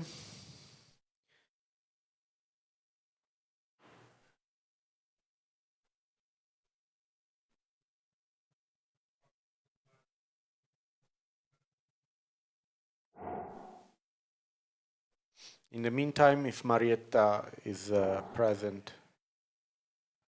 Ah, perfect. Alessandro linked the presentation.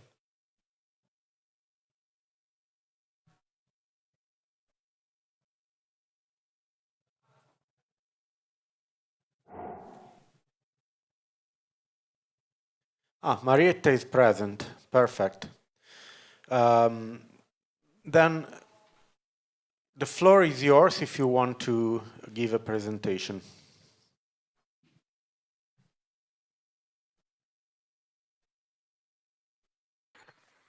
Hello everyone, can you hear me? Yes.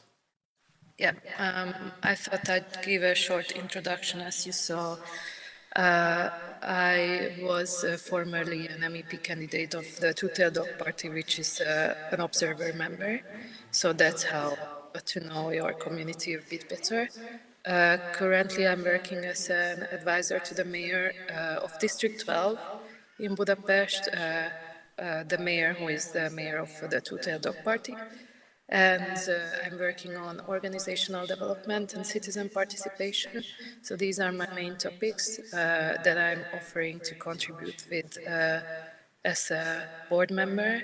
And I just wanted to introduce myself and thank the nomination. And I'm happy to answer any questions. Thank you. Thank you, Marietta. Are there questions?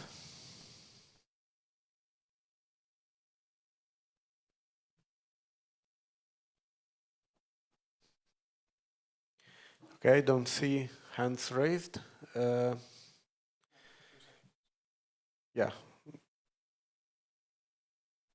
So we will wait for the thread.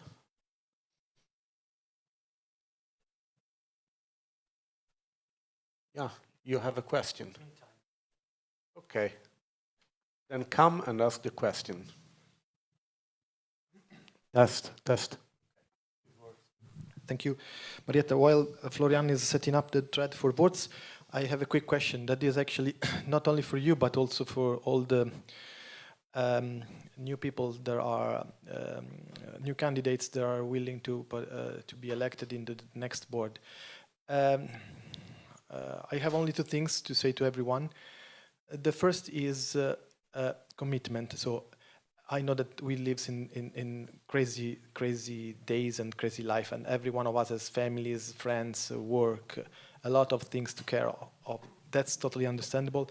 And if you miss something, and especially if you miss us, the Pirates, is totally fine. But please do at least your best if you cannot show up at board meetings, or if you know that you can't in advance, raise your hand and say, I need a couple of days or a couple of weeks or a couple of months. but please do not, do your best to be elected and then avoid to show up, because this is the worst thing ever that can happen. For an organizational point of view, it's always a pain. I was in the board, in the European Pirates board since 2019, continuously. And I have to say that this was, for me, but not only for me, I would say for the board, for all the boards, a huge pain. And last but not least, do not wait months to provide Florian as a chairperson your personal documents, IDs, in order to register the organization to LBR, because we always being late due to this. Thank you.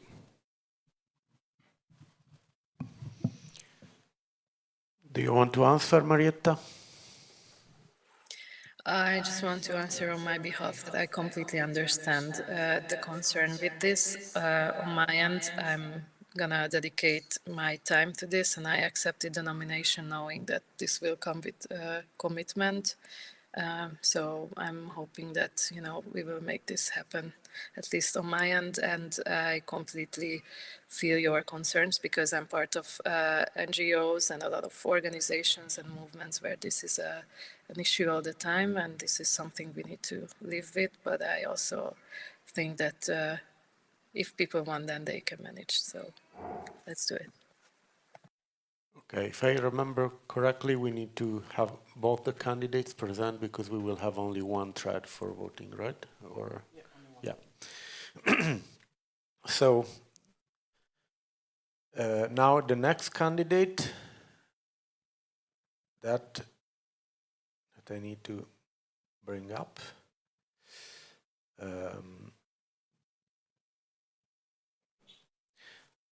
Okay. Paul Diegel. Yes. Did I pronounce it correctly? Diegel, sorry. Hello, everybody. That was a very good point.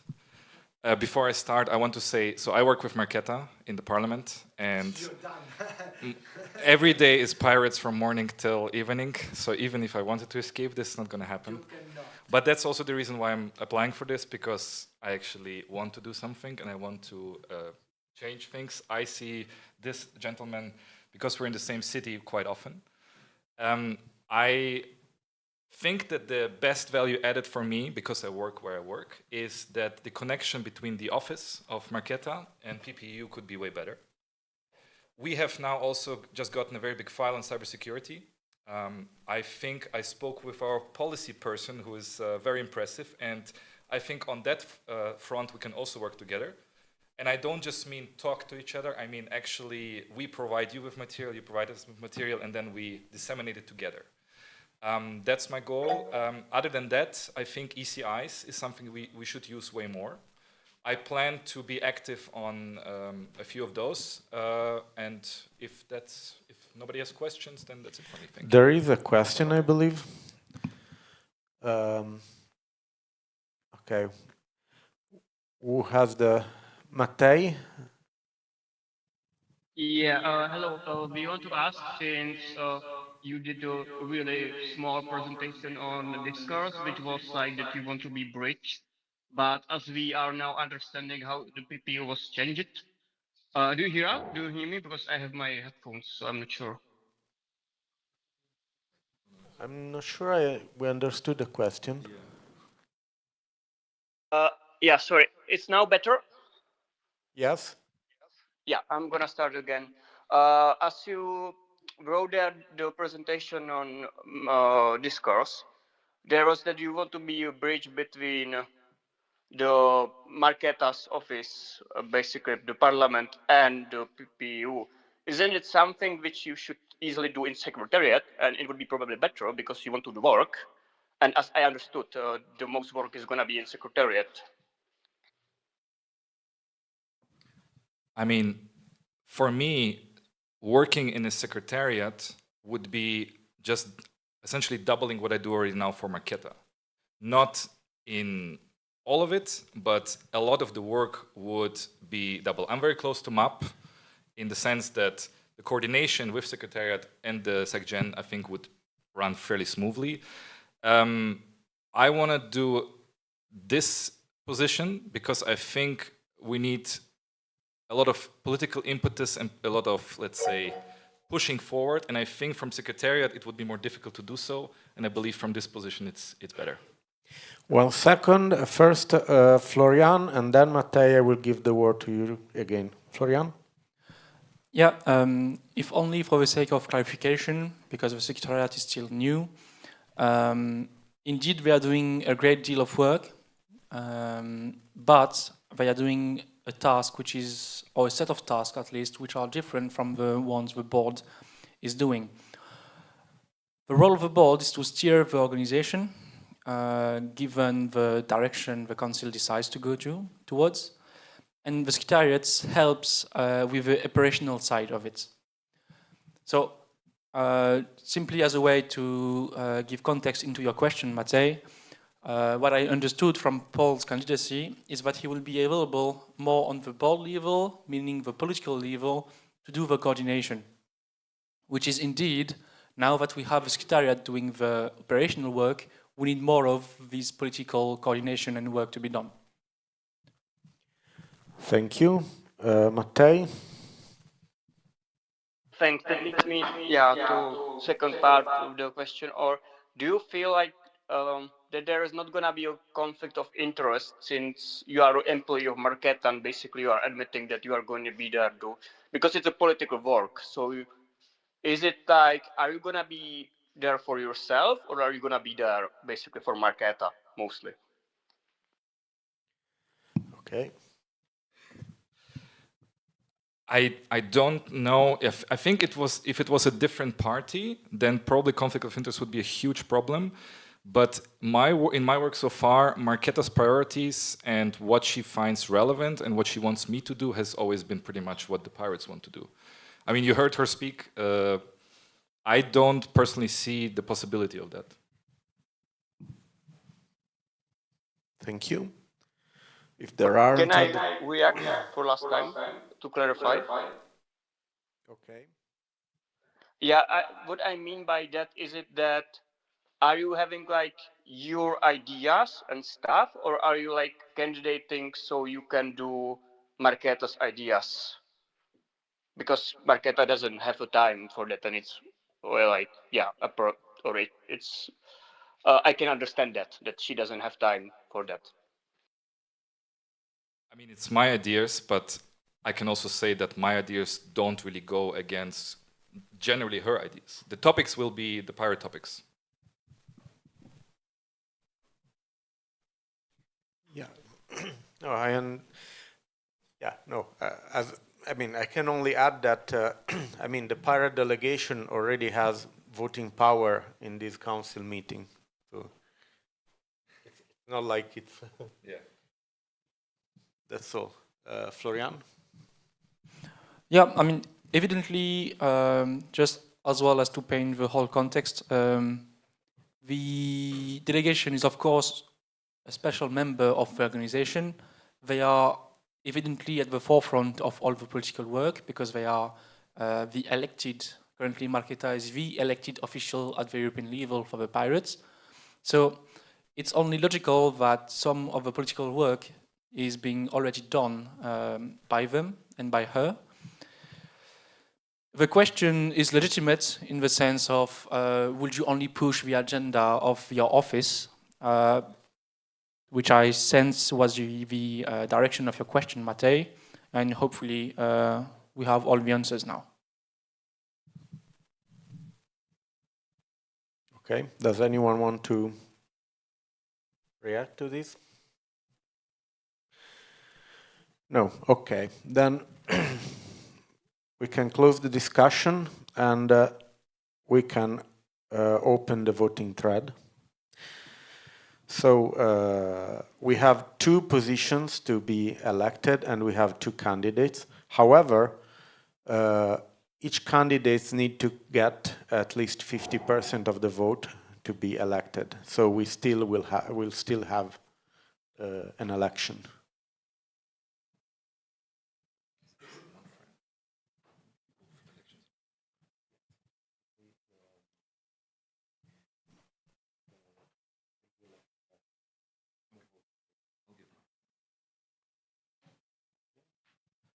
Yeah, so the board elections are slightly different from the others because you have multiple candidates and we are proceeding with approval voting. Let's say I am the French Pirates. I have one vote and I can decide to use that one vote however I please for each candidate. So for the first candidate, I can decide to use 0 vote or 1 vote or abstain. And regardless of that decision, I can do the same for the second candidate. It's not like you have to choose and you can only cast your vote once. It's approval voting, so you can approve all of the candidates with all of your votes, if you please. I just wanted to make sure it was clear for everyone. Because some of the old-timers might be used to it now, but we do have some new faces. Okay. Do you have questions on the procedure? Otherwise, we can open the vote.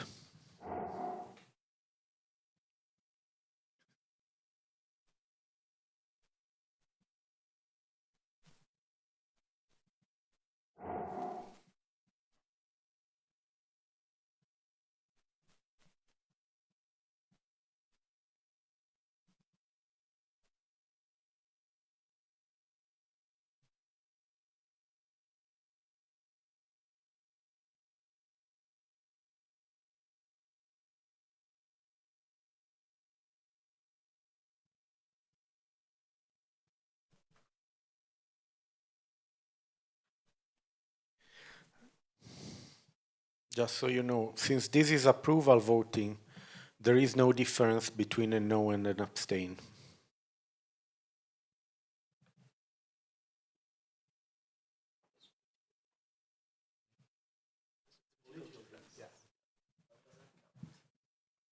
No is no, and abstain is no.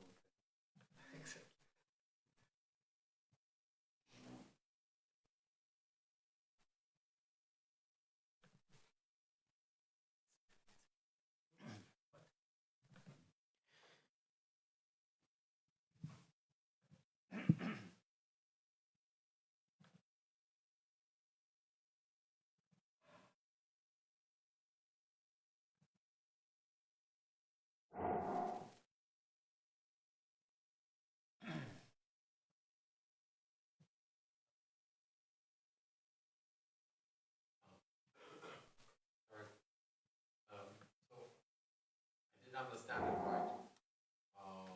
If you have several votes, you can use these votes not divided, but for both of them equally. So basically express how much they approve. You have 2 votes. You can use 0, 1, or maximum 2 votes for every candidate. You can give next.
Pirati is missing from the vote.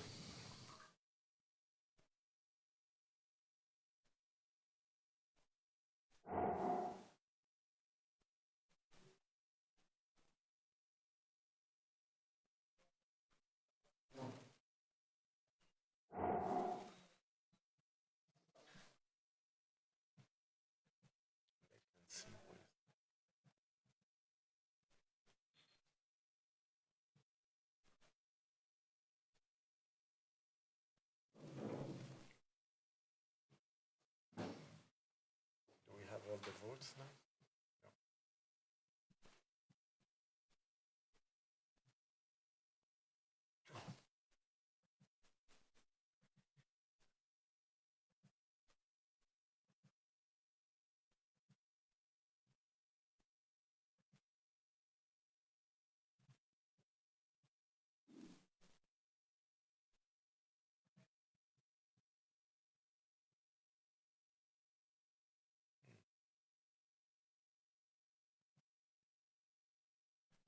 Okay, then someone else missing?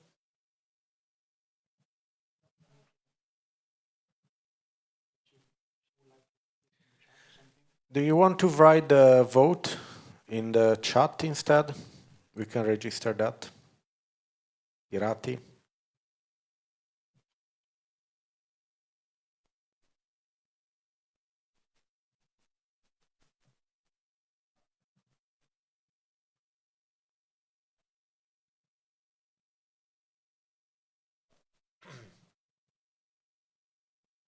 Eleonora sveglia.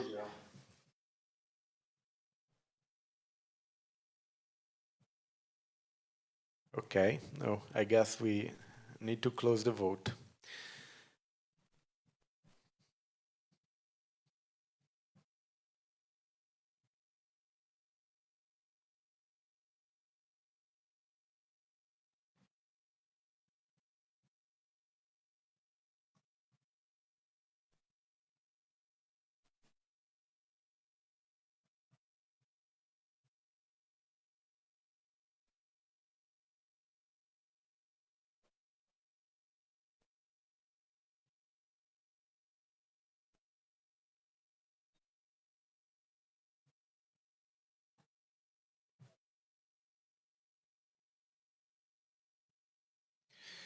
Okay, so the vote is closed. Both are elected.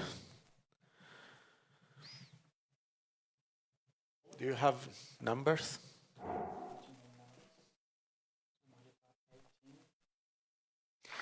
So the threshold, what was the threshold? 10? 10. The threshold was 10, and Marietta passed with 18, and Paul with 12. So congratulations to the vice chairs.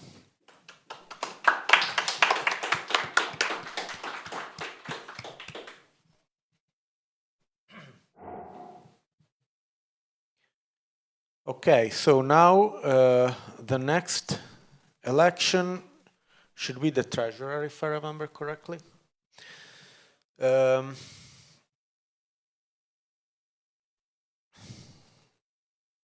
Yes, the treasurer.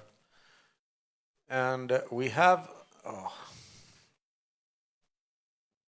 only one candidate, who is the current treasurer, Alessandro Cioffini. Do you want to say something?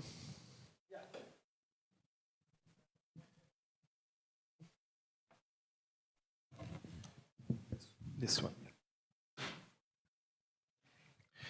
Yes, the first thing I would like to say is thank you, not only for those who nominated me, but also to you all, as individuals and also as an organization. Thank you for the trust and thank you for the work, actually, because most of you worked with me during all these years. I've been in the European Pirates Board. This is the 7th year, actually. It's since 2019, mostly covering the treasurer role, but also the vice chair and the board member. I I'm really glad because I think it's an honor to serve this organization. I think that maybe I should be more politically active. At least I would like to be, especially in Italy, in Milan, where I live. I know that there is a strong need, but I have to be honest. What I could do during this year is mostly on the under the cover. So maybe not so under, but still on the organizational part. I think we are in a good path. Many things changed since last years. SecGen is one of the, let's say, little revolution, and I think that this could really help the board, the next board, to improve the executive part. So my responsibility would be to help this transition and keep everything on the right track. Thank you very much. Okay, are there questions?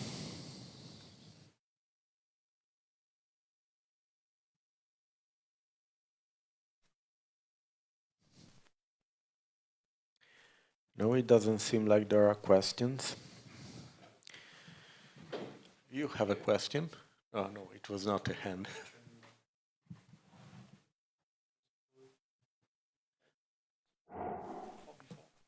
Oh, okay. The vote is closed soon.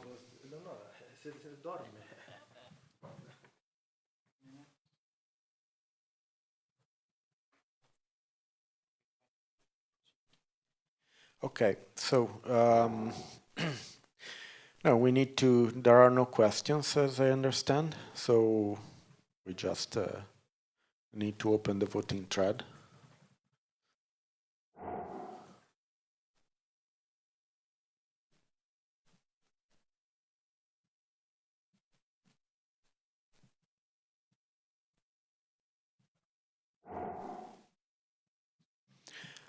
Okay, the voting thread is open for a treasurer.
Yeah.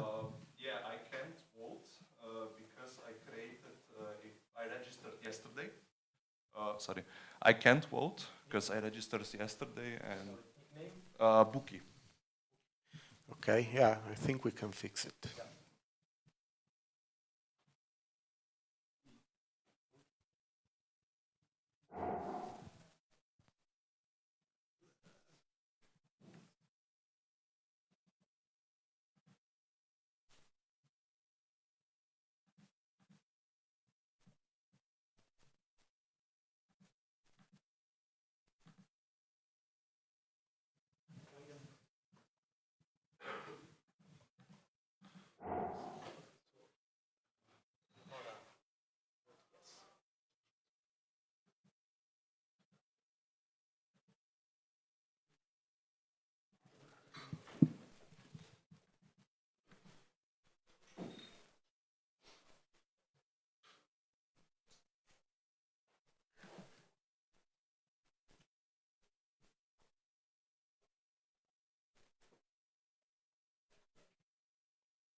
Okay.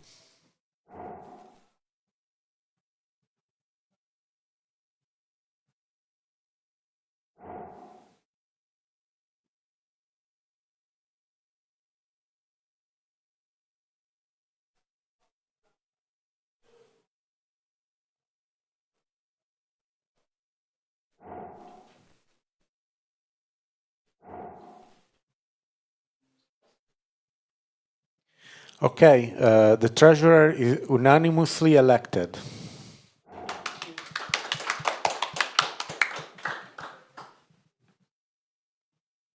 So the voting is closed, and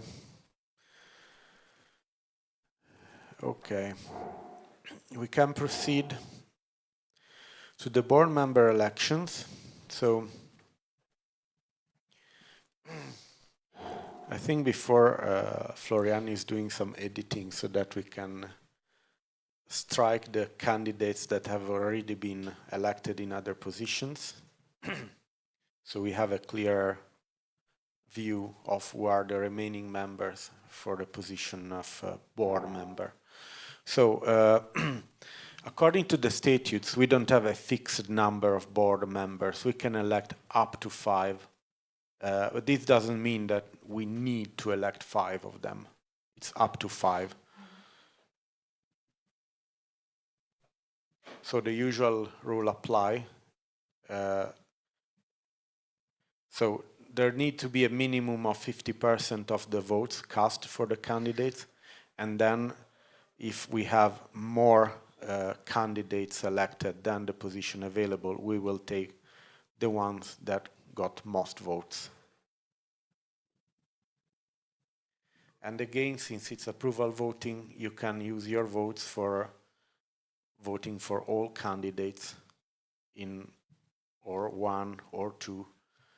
And if you have more than 1 vote, you can apply that to, like, if you have 3 votes, you can decide to use 3 votes for each candidate, or for some candidates less than 3 votes. That's all. But of course, it depends on the voting power that you have.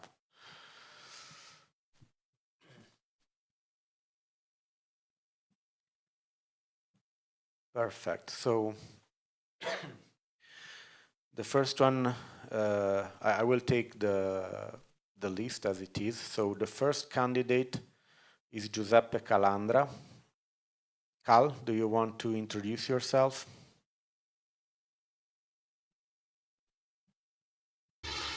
I don't know. Do I want to introduce myself? I've been a board member for 2 years already, and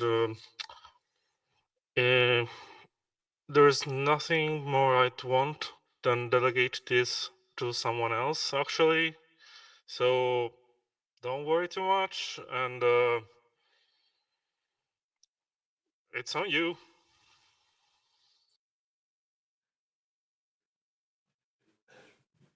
Thank you, Cal. Are there questions?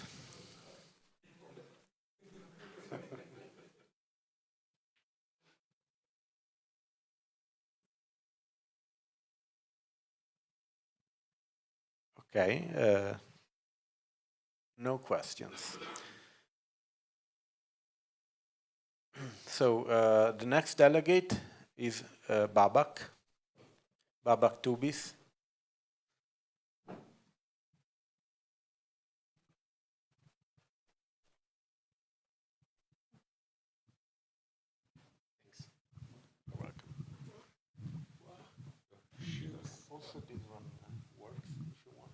No, that's fine now.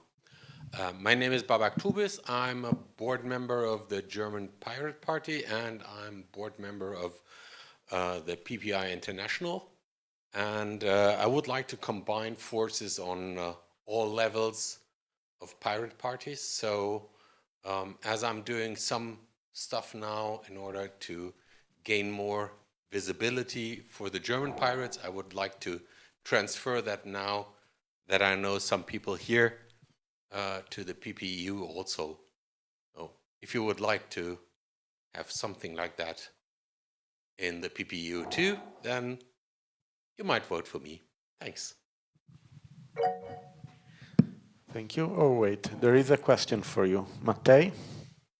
Hello. We want to ask. I've already talked with the other delegates in the PPCZ, Czech Pirates about it, because we are watching what was happening in the German Pirates. I want to ask you, since now you said you are in the board, what are your opinions about the hate speech campaign which was held against the former president of German Pirates, about Anne Herpets? Because from what we've seen, it looked really toxic.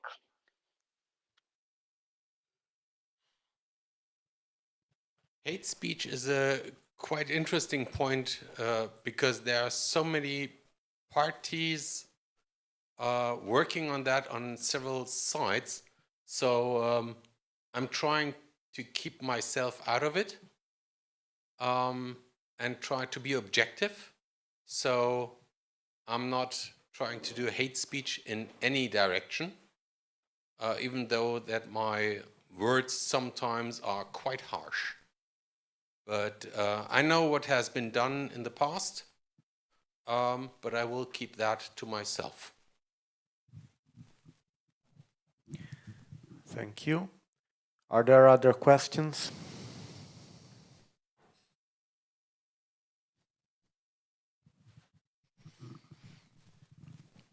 No? Thank you very much.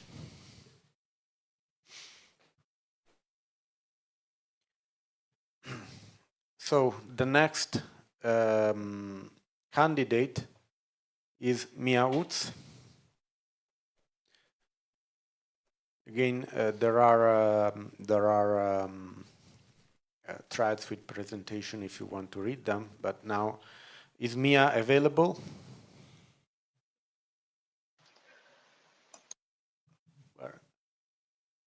Okay, perfect. Please, you can unmute yourself and you have the floor, Mia. Hello, do you hear me? Yeah. Am I understandable, at least? Yeah, we can hear you. I'm Mia Utz. I'm in this movement since a very long time, since the beginning. And I have been in the European Pirate Board on and off, but for years. I was many years in the board and tried always my best. Yeah, and I couldn't do it the last 2 years because I was very busy with other things. But now I'm back again and I'm very motivated. Hello. Thank you very much, Mia. Are there questions? Mattei? My question for Babak is the same I want to ask Mia as well. So I guess I don't need to repeat it. I mean, I can use other word than hate speech. Basically, I want to know about the opinions about situation. It doesn't need to be only to Anna. It can be general because I know there was a lot of fighting. We are just curious about the opinions of the German candidates on what happened internally, because we don't see it directly. What happened there? You mean what happened there? It's actually a long story, and the hate speech came from other directions. And I'm like really was very, I mean, in these times when Anne Herpert, let's see what is your question, was in position, I was in close contact with her, and there were really many different peoples in the German board who did not like to listen to other people. They just, I don't know, said what they saw. They would not listen to what we said. And if you want to know more, we should talk like much more in private, maybe. Thank you. Thank you. Are there other questions?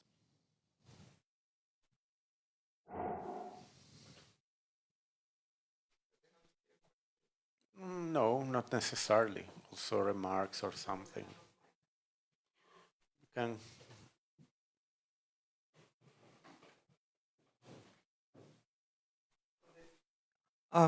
Okay, now it's working. So this isn't a question, but I'm just going to, and I also believe that it's probably not going to be productive continuing this conversation here, but I just want to say that, like, I find that the previous response by from the candidate raises more questions than it like answers questions. Okay. Does Mia want to react to this comment? No, I just realized that you couldn't see me. Sorry. So.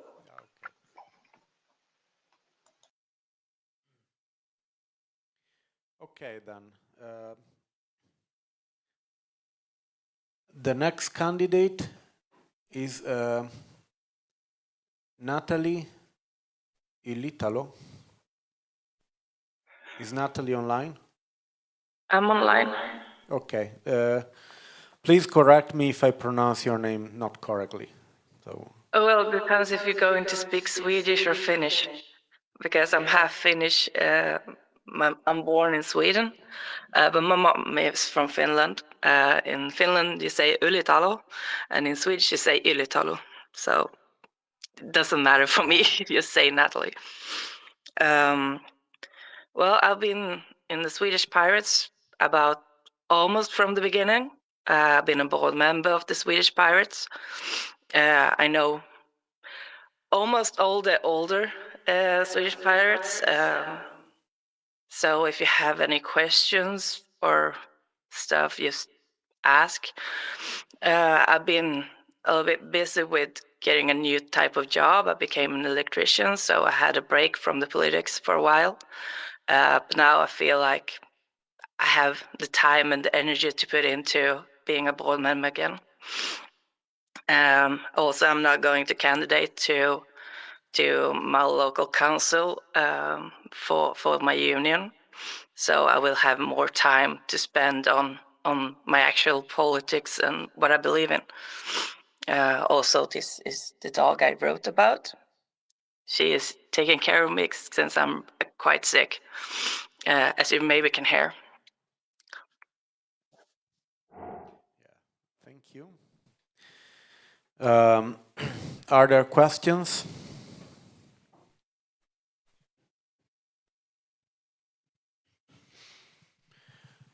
No? Perfect. Then we proceed with the next presentation. Natalie Nanninga Dorigo. Did I pronounce? Ah, okay. But you can do the presentation on behalf of the candidate. Thank you. Yeah, Natalie was here this morning in the call, but yeah, we need to work on our organization. So the board nominated Natalie. She is used to. She works for the local government of the city of Utrecht, and therefore we nominated Natalie. Thank you. Can you eventually answer if someone raises questions? Maybe it will be hard, but I understand. But I cannot speak for her, but no, it doesn't seem like there are questions. So thank you. Yeah,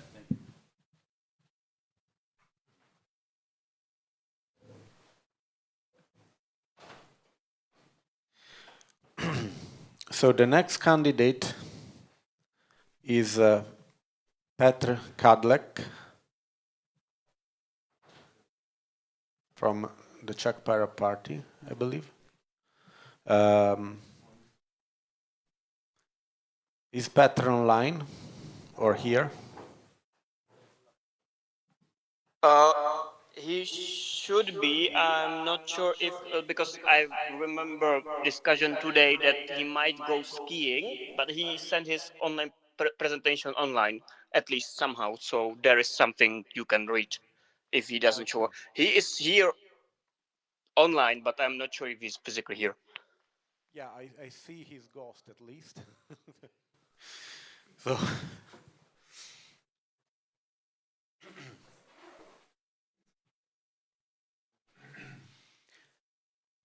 So no, I think.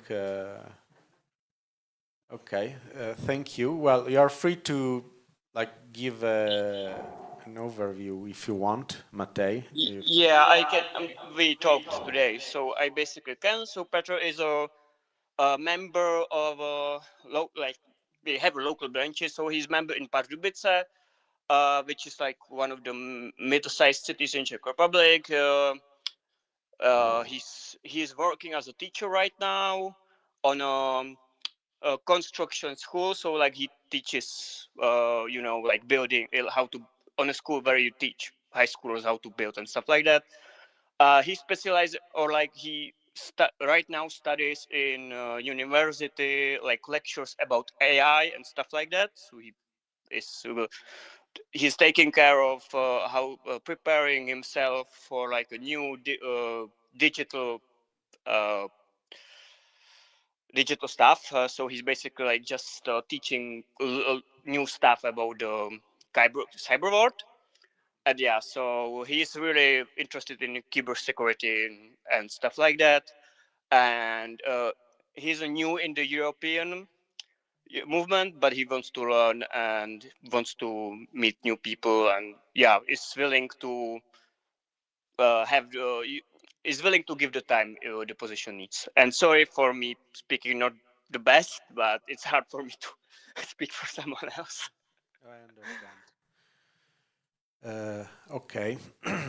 So I don't. Yeah, I guess it would be hard to answer question his behalf. I mean, I could try. Okay. I could try, but that's the best. So does anyone? Yeah, I see a question from Bastian in the chat. I can read it loud.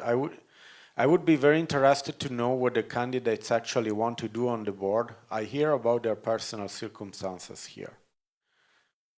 Yeah. What? Yes.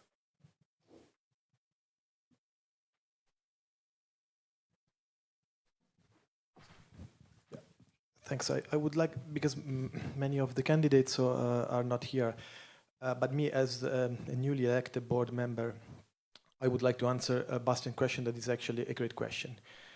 But I think that should be obvious. What has to be done in the board? Commitment. This is the only thing that you have to do, because it's not personal. You're serving an organization at your best capabilities, right? So me, for instance, I'm a software engineer. I'm a CTO. I run a couple of companies, my own companies. So I'm here to serve the organization to the best of my capabilities, regards, of course, a specific topic, because I'm a treasurer, right? So I have to take care about some specific topic. Board members are more general, wide. I mean, it can say whatever. I mean, but the real thing is what Marietta answered already. Being there with us, do not leave us alone, because otherwise the executive power of the board will be meaningless, right?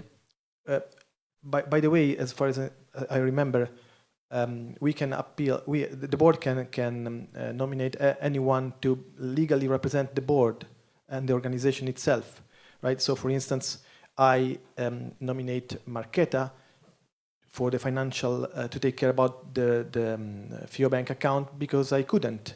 I was there in Prague with Mikuláš once. I was in Olomouc again last year to take care about the internet account, and then they dropped me out. But still, this is what we do in the board. So I would like to say that I'm also interested about not every personal details, because I mean, we're not here just to chit chat, but to know to whom we have to work with, because this is important. Thanks. Okay, thank you. We can continue with the presentations. Matej. Yes, okay. I am Party, Bill Holbeck. I'm here. I'm 25. I am here for some time, at least in the European sphere. I was for several years in the Young Pirates of Europe board. Last year, or like in 2024, I was in the Republic Committee of the Czech Pirates, or which is like a broader leadership. Basically, we were like overseeing the campaign, which was like for like 2 million euros, something like that, for the Czech Pirates. So I think I have some like big experience with a board. It's a bigger board than this, but it's still like some. You basically just oversee work of the secretariat, so I'm kind of used to the work which is done here. And I am curious about the new system because I think it's something which was needed to be done a lot. I am going forward. I like the system where it would be more like the board actually having like a political, doing more political stuff, like speaking for the metro, speaking for the organization and stuff like that, which I think really it's something which should be done in the past. And currently, I'm as well like I have some activities right now. I, for example, started completely new local branch in my area where I am leader of. But we're like 5-6 people. We are going for the municipality elections. I'm gonna like try like do some work there, but I should definitely have at least like from what I've heard, it's important to go to the board meetings, which should be like 10 hours per month. And I think if it's not more than 20 hours per month, I'm completely okay. I am in a better situation now, so I can basically arrange myself for need to go on the meetings because I have a really flexible job now. I'm I'm working for Foodora, which as a bike courier. So I basically just hop on, hop off, like the gig job where I basically can whenever I want I can work. So I can definitely set it up.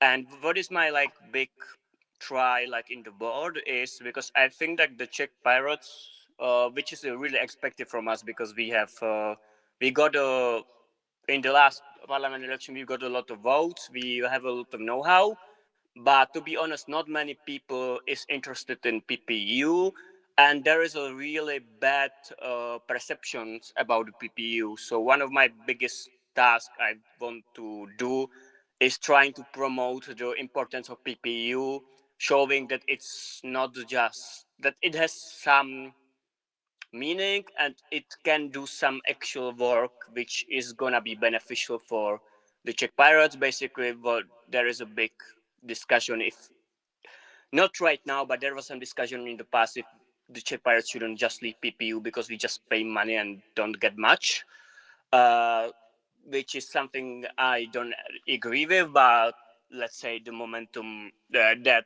opinion has some momentum in the party. And what I would want to do as well, for example, one of my project is we have like I've already talked somehow with MAP about that. We have like a big conferences in the Czech Pirates. What I was thinking, since PPU has some money, would be just joining for the conference with the Czech Pirates, renting like a next day and doing something on us on our own, something similar. The Czech Pirates could just stay in the city and join, and we could use that as well. So this is like some of the not so long term, some of the short term goals. The long term goal is definitely to be able to actually work as a European Pirate Party. So like help in the European election campaign of the countries, but this really long term goal, and there is so many stuff needed to be done to be able to do it. So yeah, if you have some question, I know it was long and with a lot of ideas, but if you have some questions, go on. Thank you. Are there questions?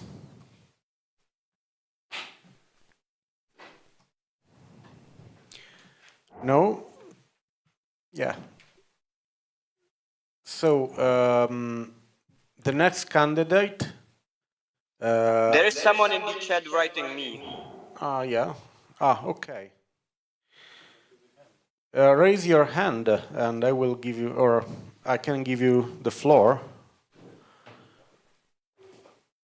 Or do you prefer to write a question?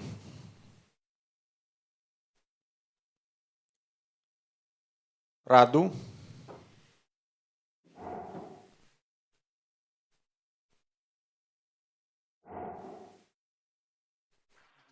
Okay.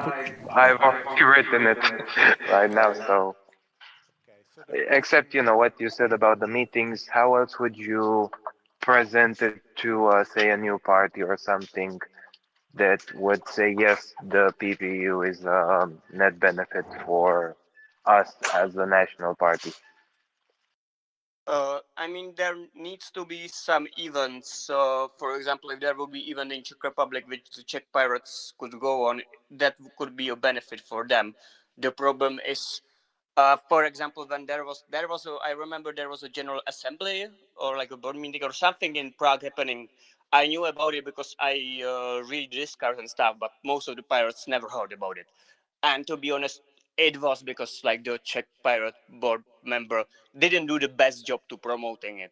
So it would be like they need to. I'm talking just about in this case about the Czechs because I know them. So they would need to see what the PPU is gonna do for them. And if they see it, they will be okay. It makes sense. It can help us, and it is worth the money. Usually, it is there is not many of us who are contributing. And what happened was there was like a foreign department in the party, which used to have like a 20K budget. It was disabled. It doesn't exist anymore. There are no money to help. To communication is basically like just one person who is supposed to do it and just a few volunteers. So it's on one of the most lows it ever been, and so that's positive because it's you only have can grow. But I would say like networking stuff and just basically show them what they can benefit from it. Okay, thank you.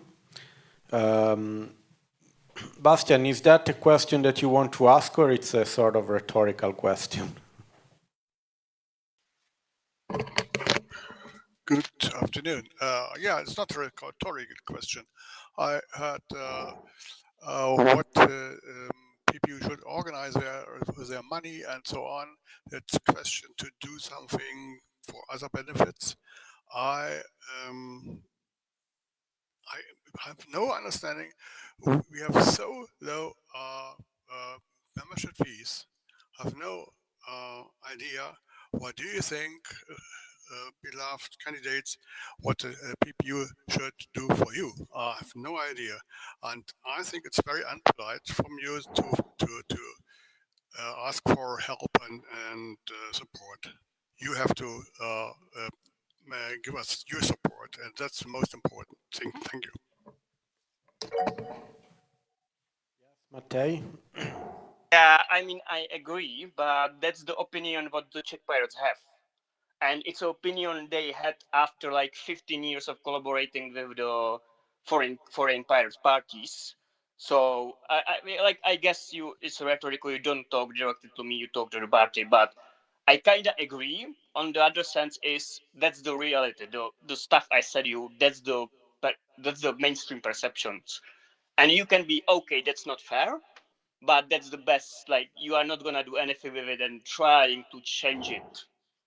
So it's not a fair perception, but the best perception would be if the Czech pirates, as the strongest power right now, would want to help on themselves, but they just lost the I don't know, and in one sense, like it does make sense from their point of view because there is a lot of parties which just fucked up and the Czechs didn't, so they are like okay, like I mean it's not fair and stuff like that, but it's very complicated. And I agree on a one hand with you. On the other hand, I still get it by the Czech. Some of the Czechs know it, but generally it is the Czechs don't know other parties, and there is a lot of disinformation, misinformations, opinions on something they don't know the details.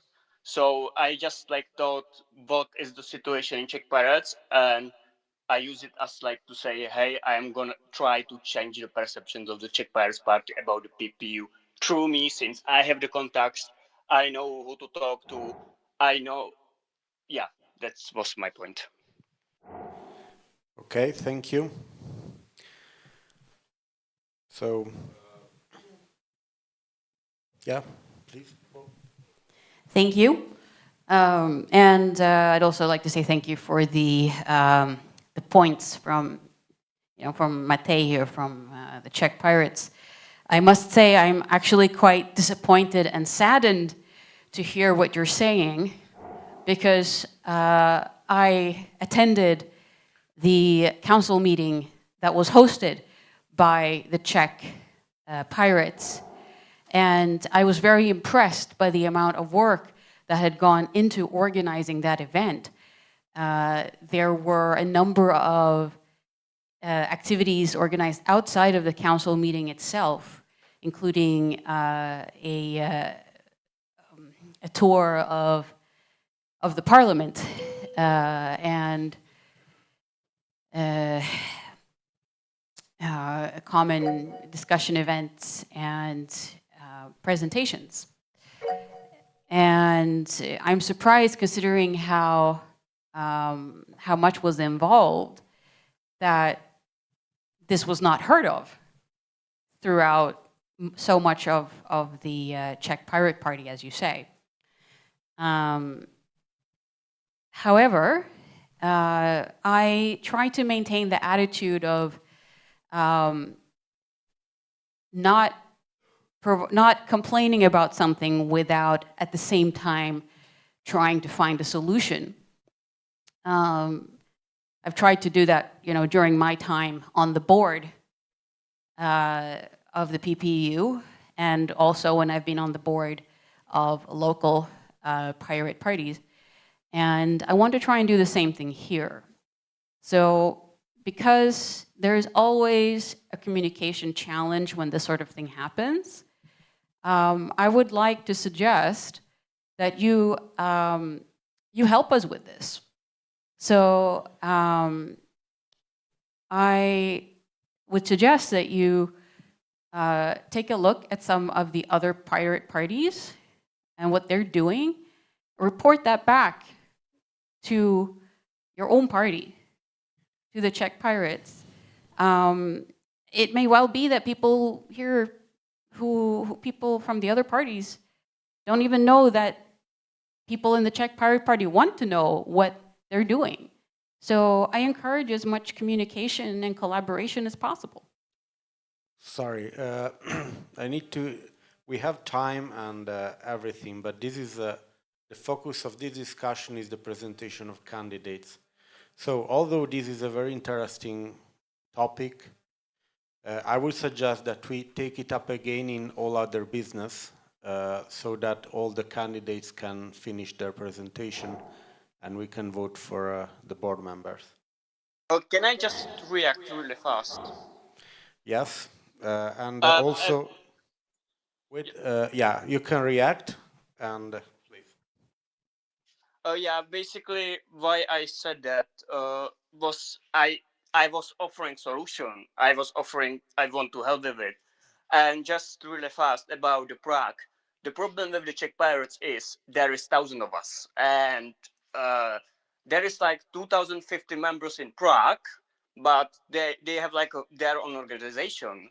So if they communicate it to other regions, if you are from Moravia, if you are not from Prague, you probably don't hear it, and you probably don't even get automatically, like an invitation. Maybe they just like were trying to get the volunteers. I've heard about it, but like not actively, since I was not in that time active inside of it. And about the changing platforms, that cannot be done by one or few people. There needs to be some platform where you write these messages and then you send them inside the party, which is press releases, working social media, something like that. But that cannot be just like one person nitpicking from 15 other pirate parties and doing to the party. There should be some normalized stream, which is usually social media or networks, or social media or press releases, which is honestly not something which PPU does really on its own, and that I think should be something which is done, which not that there would be one person coming to the checks. There needs to be social media outcomes. Thank you. Okay, thank you. The last candidate is Marcela Shimkova, I think. I'm gonna speak once again because Marcela, she was voted to the young Czech young pirates when she didn't board, when she didn't really thought about that, and she had some really new personal circumstances, and she doesn't want to candidate anymore, unfortunately. She wanted to write it on discourse, but she's taking right now an exam in her university and wasn't unfortunately able to. Okay, thank you. In fact, I see that there is no presentation or anything. However, without a communication from the candidate, I'm not sure that we can just strike that. So, I mean,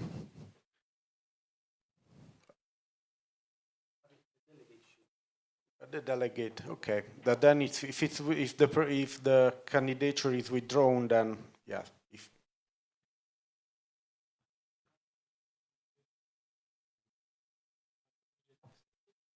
Yeah, exactly. That's the problem. The candidate accepted, so yeah, that's exactly what I was saying. Unless the yeah. So yeah, it's up to the council to decide. Yeah, we know that resigned, but No, now I was thinking if the delegation that presented the candidate withdraw the presentation, but I'm not sure that it's possible by now. It should have been done before. And before it was accepted. So, yeah. Is the table ready? Okay, then. We proceed to vote.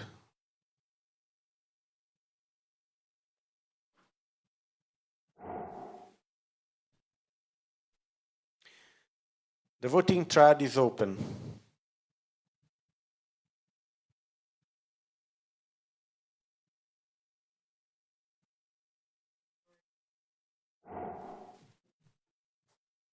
Yes? Are there other problems with the vote?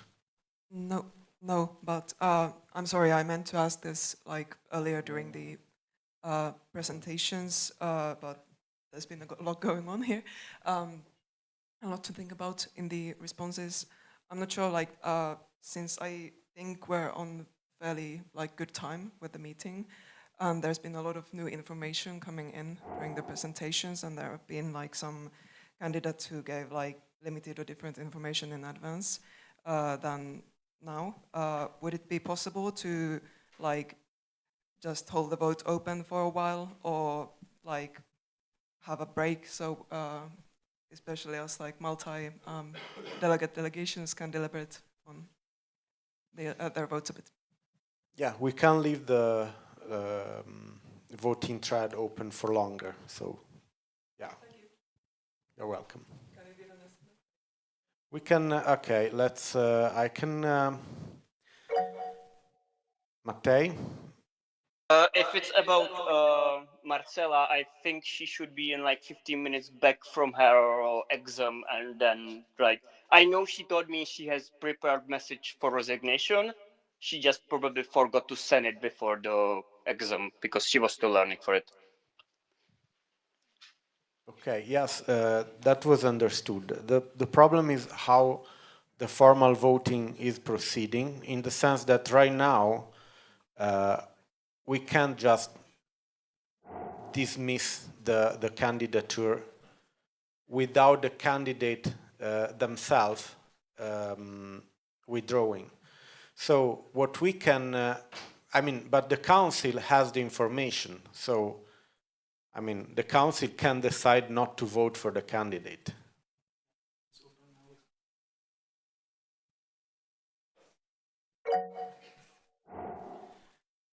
Alexandra? So, just to be clear, we have informally received the information that Marcela Simkova is not really running. Is that correct? Yeah, exactly. And I can vote yes, no, or abstain for each candidate, but maybe it would be smart of me to not vote yes on more than 5 candidates. There is no limit for that.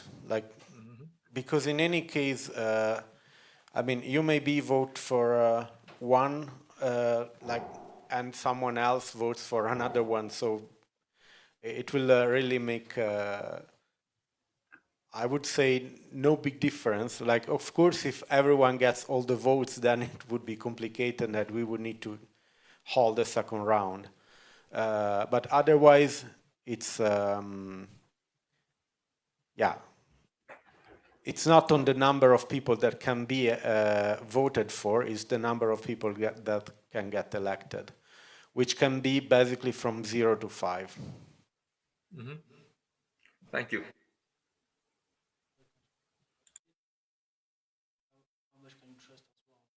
Yeah, exactly. That is no. In fact, that's the point. No, but the state. Okay, my doubt was not about the withdrawal. My doubt was because if the Czech delegation, that is the one that presented the candidate, withdraw the presentation, the fact is that I don't think that this situation is contemplated in the statutes. So, yeah.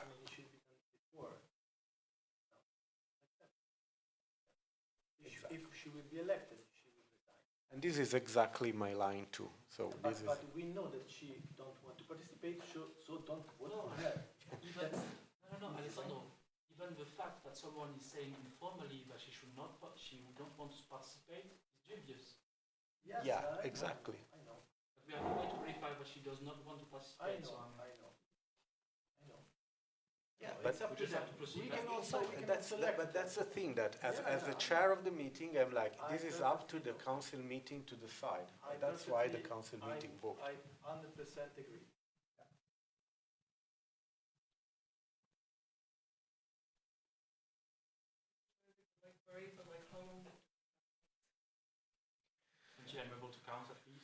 We have, there is 5 minutes left because they said 15:30 we'll close the vote.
Pirati, if you have problems, Eleonora, if you have problems voting in discourse, you can cast your vote in Jitsi in the chat. So we will pick it up and transfer it to discourse.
One minute to the closure of the votes.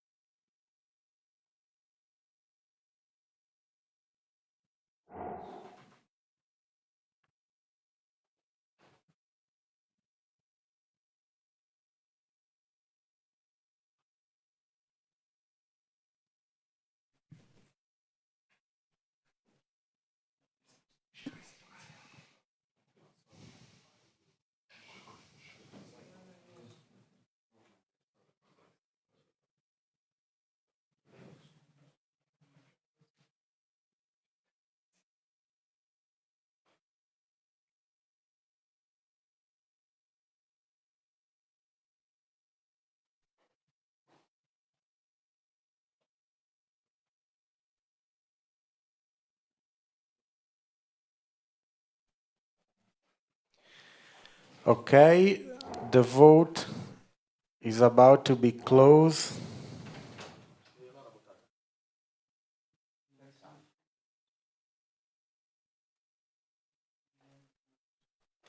Pirati voted for Injitsi.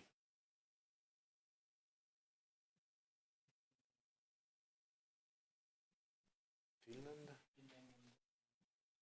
Okay, Finland and Young Pirates are missing. Yeah, we were approached. Sorry. Took up like the 5 minutes we had left, so I'm sorry. I will let you finish writing.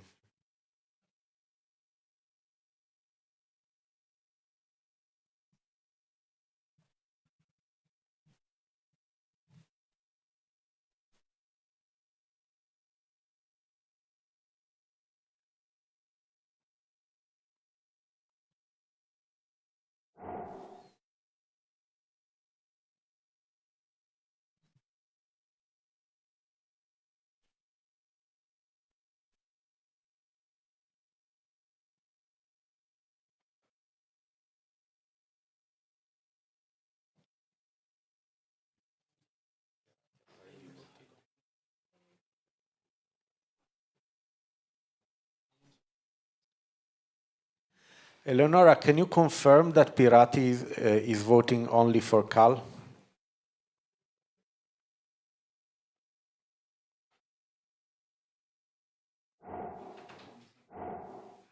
Okay, thank you.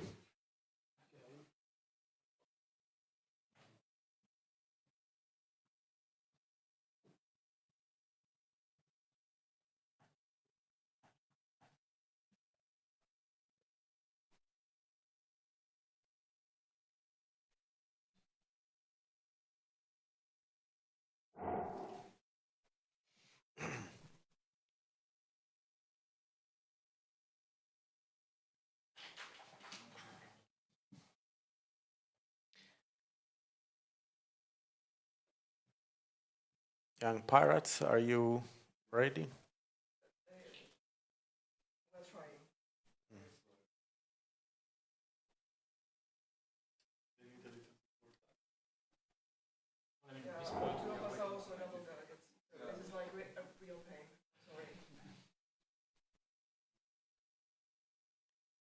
I mean, we have time. It's not like.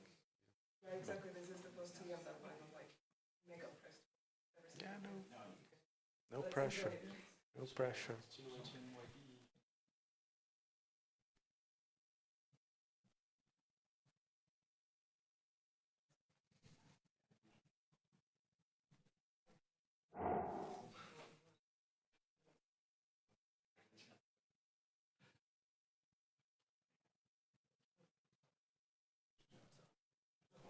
meantime, we have everything ready, right?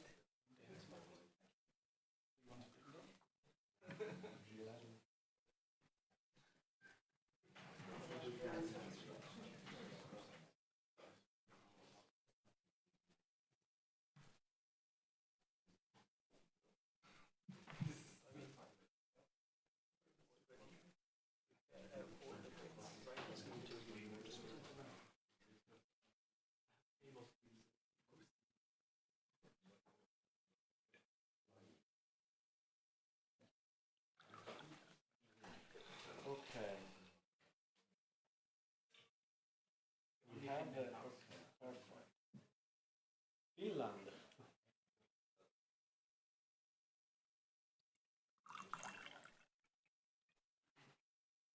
That should be easy because they have only 1 point. They cannot split.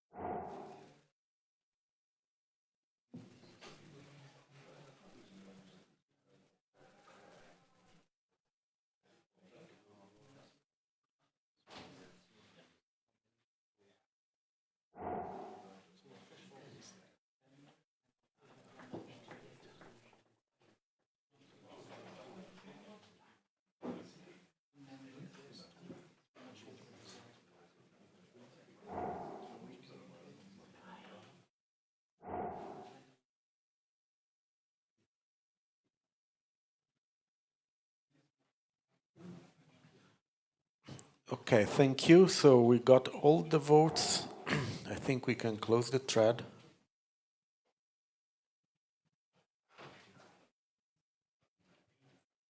Vote is closed. Yeah.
So we have the results that have been published.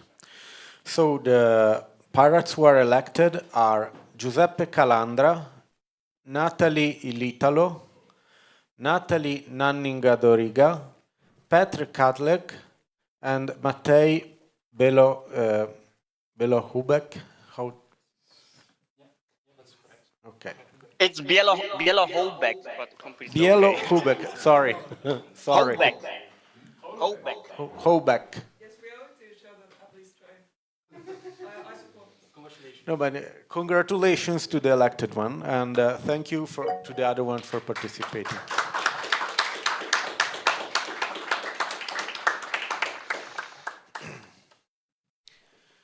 So, and we have a board now. So, I will go to the next point in the agenda. That is the elections of the Code of Conduct Council.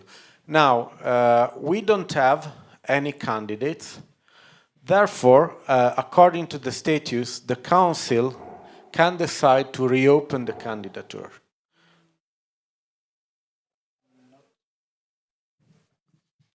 If I may, I'm not 100% sure, but that's probably only me scratching my head. Because this section about reopening nominations is about board nominations. Yeah, true. But also in the past we applied it to the Code of Conduct Council too. Which did not make it legit. Not completely, but I mean, you can decide how to proceed anyway. In case of doubt, it's true that it is not.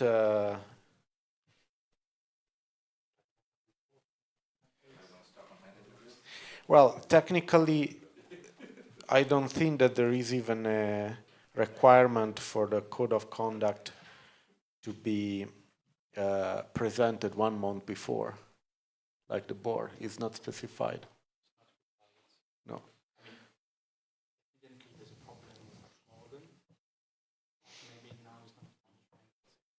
No, exactly. But I mean, yeah, technically, therefore, technically, exactly like the lay auditors, the Code of Conduct Council doesn't close. It's not like the board, because that's not specified either. So,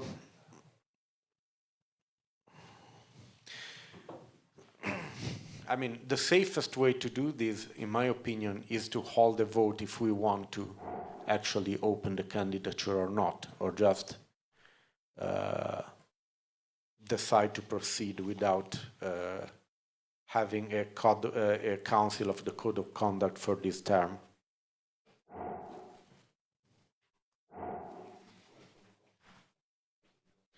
Because technically they don't even know.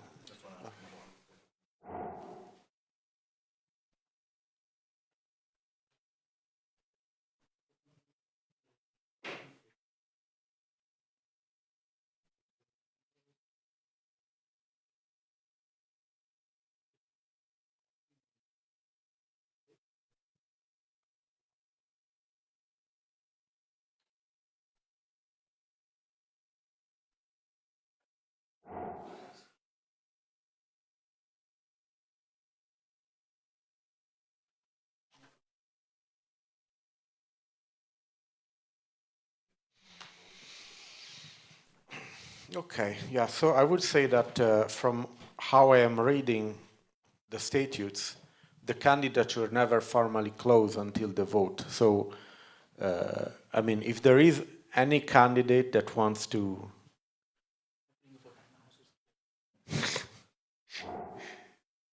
With whom? We don't have any candidates. So is there anyone who wants to candidate for the Code of Conduct? No one. Yeah, I am asking.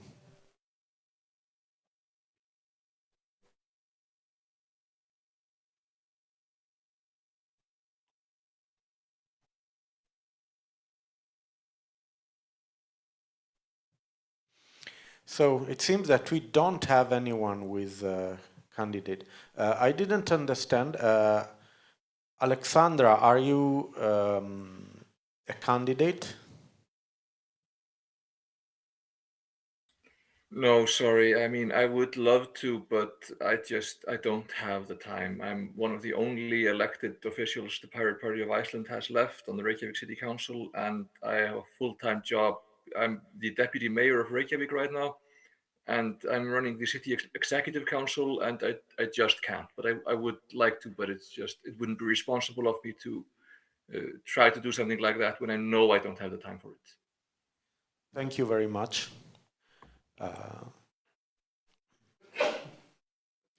Okay, then we will proceed to the lay auditors, or since we don't have anyone for the Code of Conduct Council.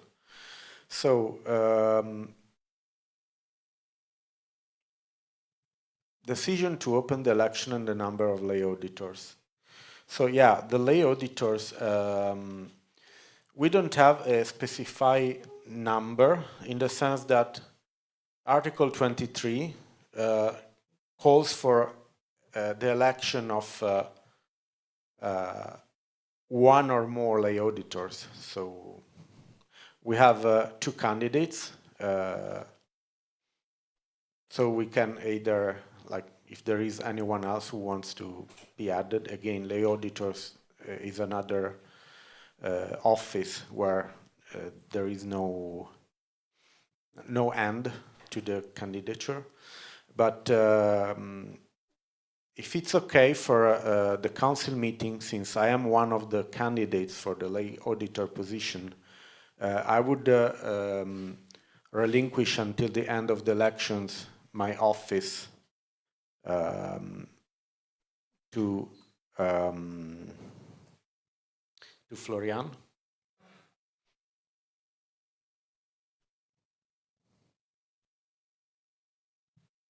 Which I think I can, yeah, please. Thank you, Marco. So the way I understand it is that first we decide formally on how many lay auditors positions we want to open, and then we can move on to the candidacy examination and voting. So, does anyone has a suggestion, a proposal for motion on how many lay auditor positions you would like to open? My humble suggestion is to suggest 2 positions to be opened.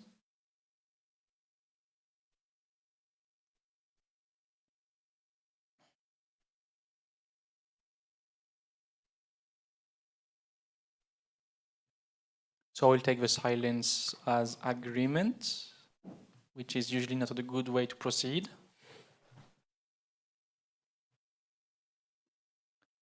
So I will be writing. You have a question? Okay, Alessandro, please come.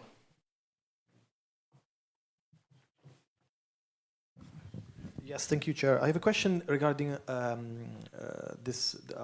By the way, I'm very, very happy that we have more than one candidate for this position. Marco has been fulfilled this position alone for 3 years, so maybe he's tired. But I think that he did a great job because it was every year improving also my job as a treasurer. But I'm wondering how this, because I don't think there is something written, so maybe there is something that is a common law or common sense. If there is more than one elected, how will this office will proceed? Thanks.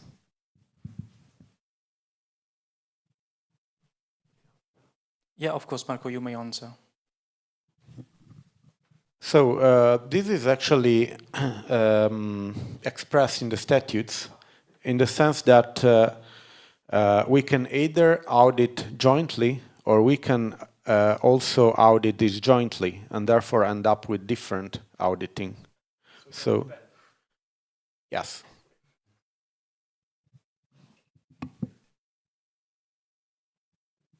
Yeah, okay, thank you. And as you said, being independent does not exclude cooperation.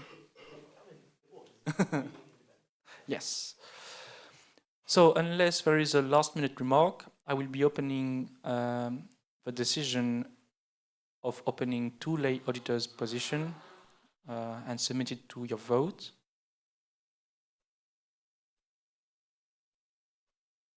Everything seems to be okay.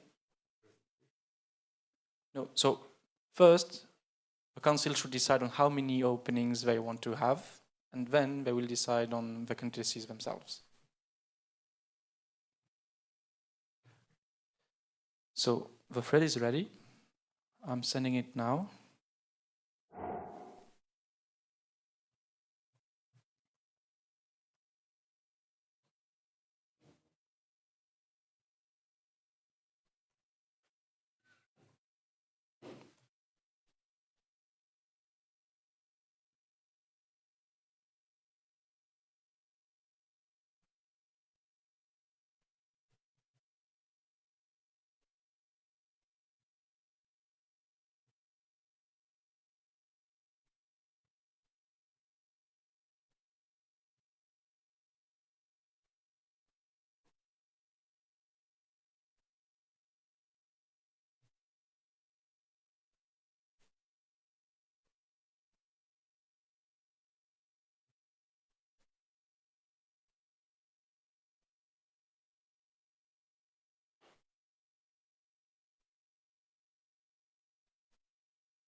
So I noticed for both the Young Pirates and the MEP delegation, we are not immediately voting on the candidates.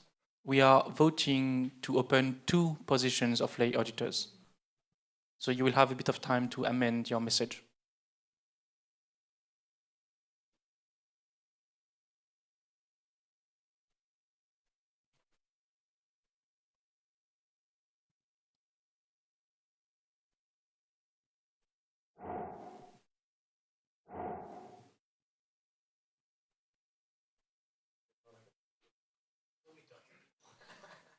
Thank you, Chair.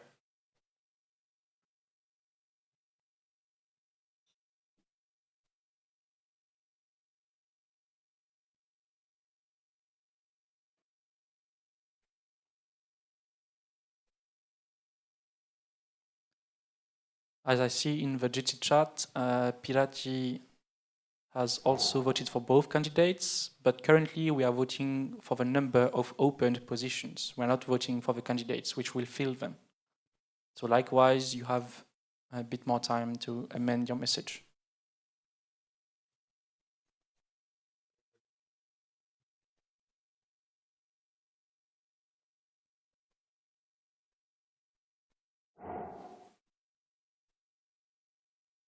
Okay, well received for Pirati.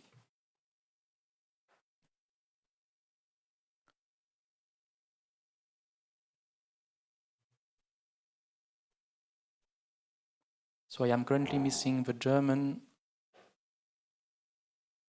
and Czech pirate votes.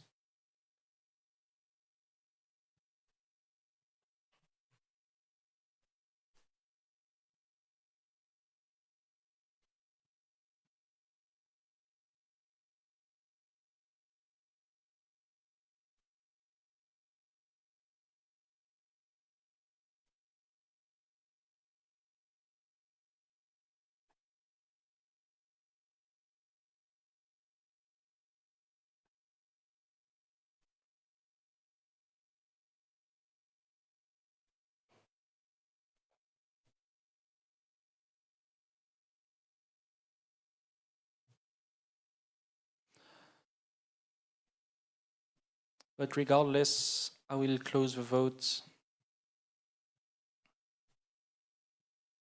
And the decision is approved. So we have 2 candidates. Well, 2 positions opened. Now moving on to the candidates, we have 1 confirmed candidacy from Marco Confalinieri. We have 1 unconfirmed nomination. On behalf of the German Pirates, I think numero 6 was nominated. There is a point of procedure detail, so we have the occasion to rectify it right now. But in order to be properly nominated, numero 6 and dear German Pirates, we will need to have the full name of numero 6 and in the nomination thread.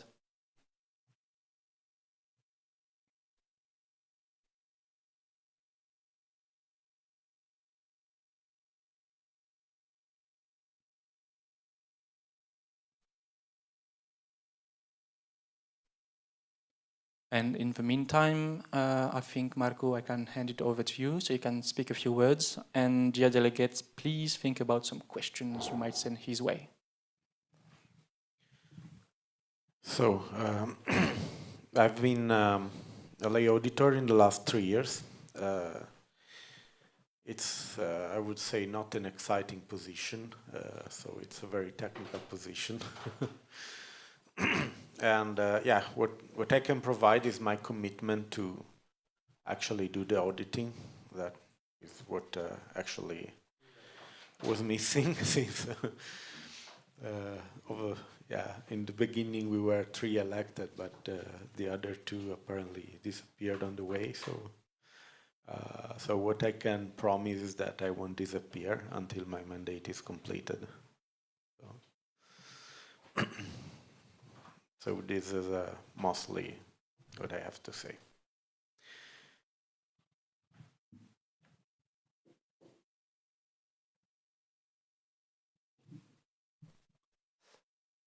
Okay, now I will need to hear from our German delegates. regarding the nomination of numero 6. Do you need a little bit more time?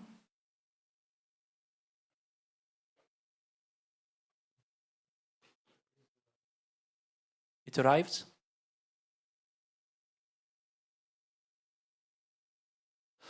Well, Bastian, I'm sorry about your message, but this is not receivable. We need candidates to be nominated by their name and surname. This is the case for everyone. And unfortunately, I cannot accept to proceed like this.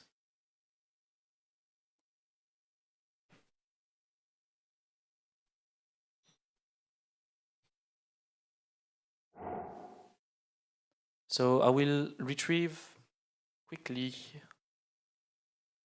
the nomination thread.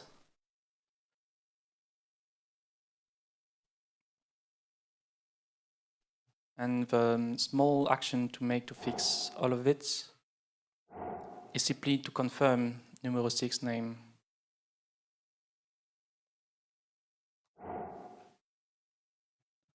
So I send the nomination thread now in the chat. And I will give you, let's say, a few more minutes to amend your nomination message.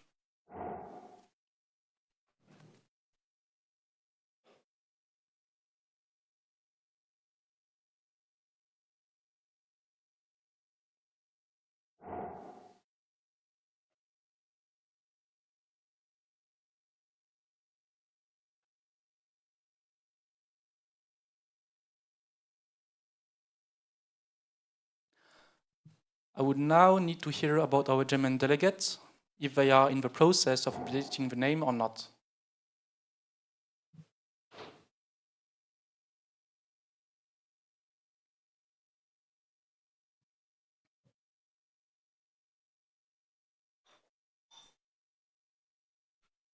Babak, please.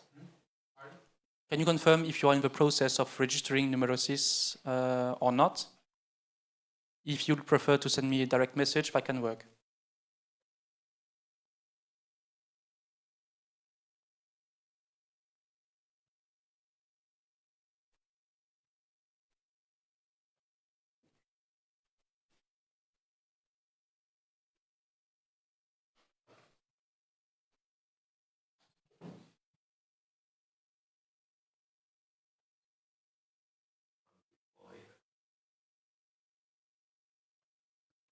Well, this is a bit unusual, but I will take 5 minutes to take advantage of the fact that the German delegate is present with me, so I can confer with them. I will be back in a few minutes.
Okay, so very sorry about that, but it just arrived.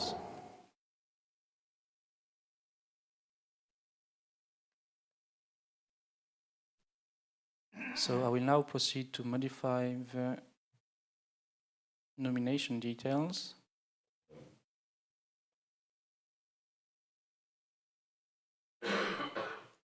Here and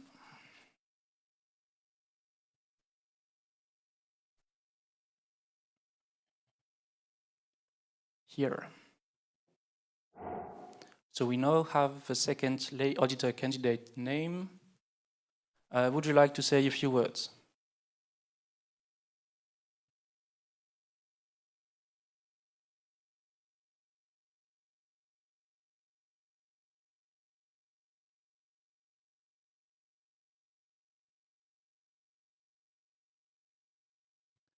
You are still muted, but it is fine if you do not wish to speak up.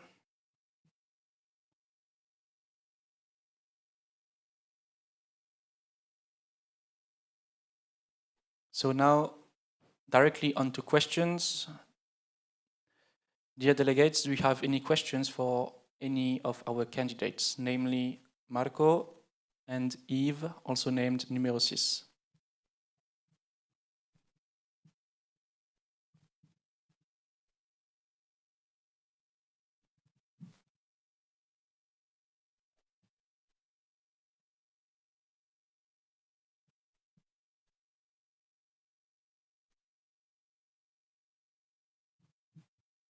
I will take that as a negative, so then please allow me some time so I can open the voting thread.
Okay, so the thread is open. I am sending it now in the chat.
As a kind reminder, Eleonora from Pirati, can you please cast your vote in the chat?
Okay, so I'm now missing the votes, I think, for the Finnish and Czech pirates, please.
Still missing the votes for the Czech pirates.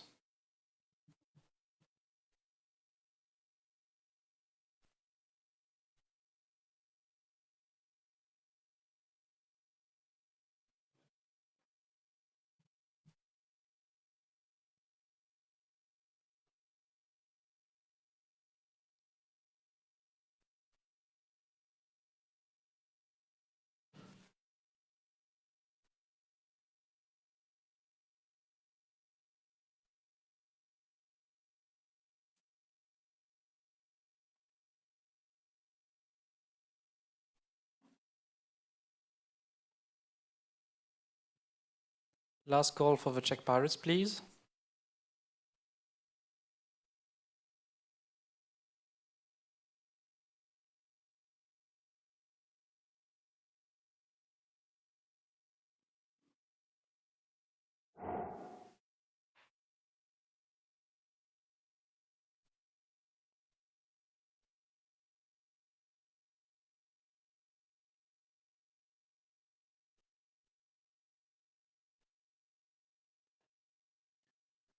Okay, so I'm now closing the vote.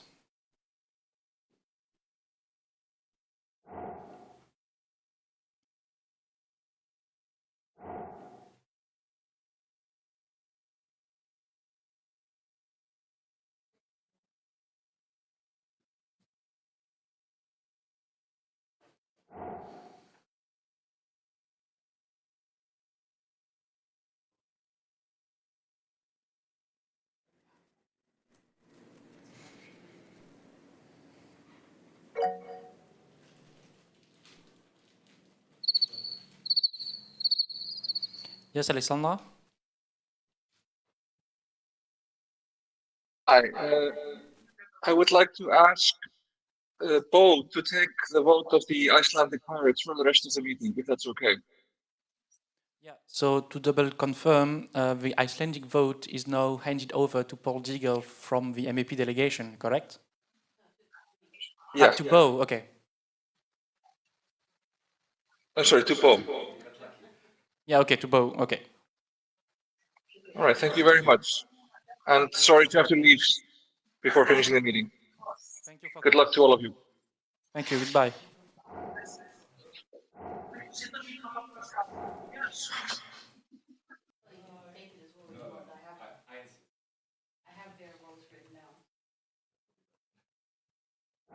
Okay, so I think for this vote, the threshold is 7 votes, which means that both candidates are elected and appointed as lay auditors. You may clap.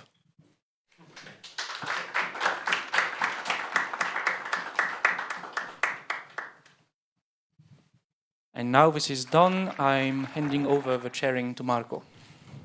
Thank you. Okay, so next topic. We'll get back to the agenda. There it is. So we are finished with the election and we have a motion. Solidarity with the Iranian freedom movement and against selective censorship in digital rights advocacy. I think that who put forward this was Babak. So would you like to introduce the motion, please?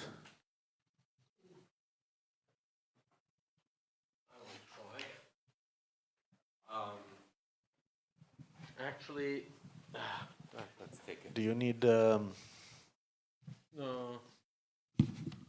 Okay. Anybody who would like to read it can read it correctly, either on PPI, as this mention has been on the PPI and has been put up as a mention for the PPI. It's about the Iranian movement, mostly, and that we put up our solidarity with the Iranian freedom movement and against the fascistic regime that they have on the one side. And we try to encourage all pirate parties to do so and to keep up free speech and keeping up the work for the freedom of the people in any kind, so that we all might be able to live in peace and freedom. We have a second example at the moment, for instance, in the US, where you see something like that. It's not the same, and the mention also is able to be transferable to the way it is in the US at the moment. But in this case, it's especially for the Iranian people, and to put up, for instance, one of the things would be to put all the revolutionary guards on a terror list, which has also been the case for us, that we want that. Thanks. Thank you. Are there questions?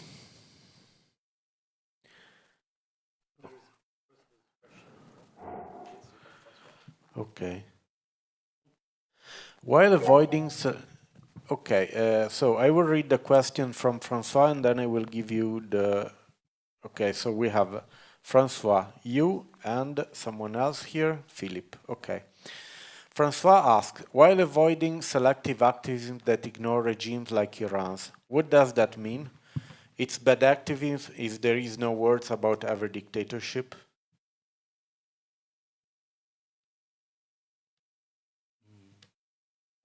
Do you have the Jitsi? Otherwise you can read it on my PC.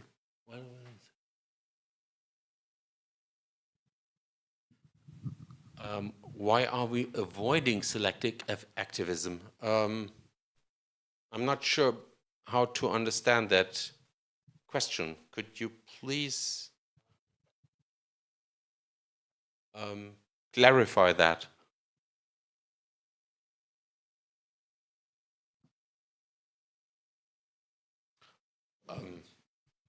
Me? Yes, please. Yes. Okay. So my question was about the motion. So in the motion, there is a wording that says that we should fight against this Iranian regime, which I'm okay with. But it also said that we should avoid selective activisms that ignore regimes like Iran's. But what's selective activism? Um,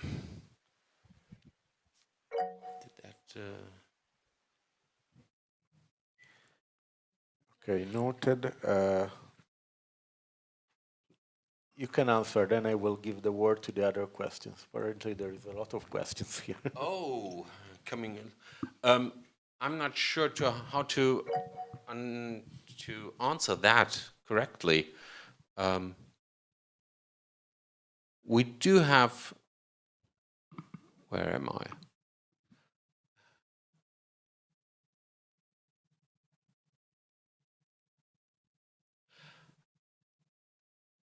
We would like to have the point is you did not put up the first part, as I see. We strongly encourage to integrate universal human rights into their platforms without exception, so that the selective activisms would not be put up. So for me, human rights is fundamental. And I don't want anyone to be selective on which human you would like to choose. So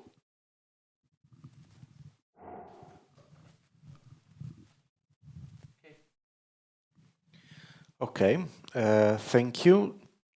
Then here I have a question from Alessandro, then it's Philip, and then it's Radu.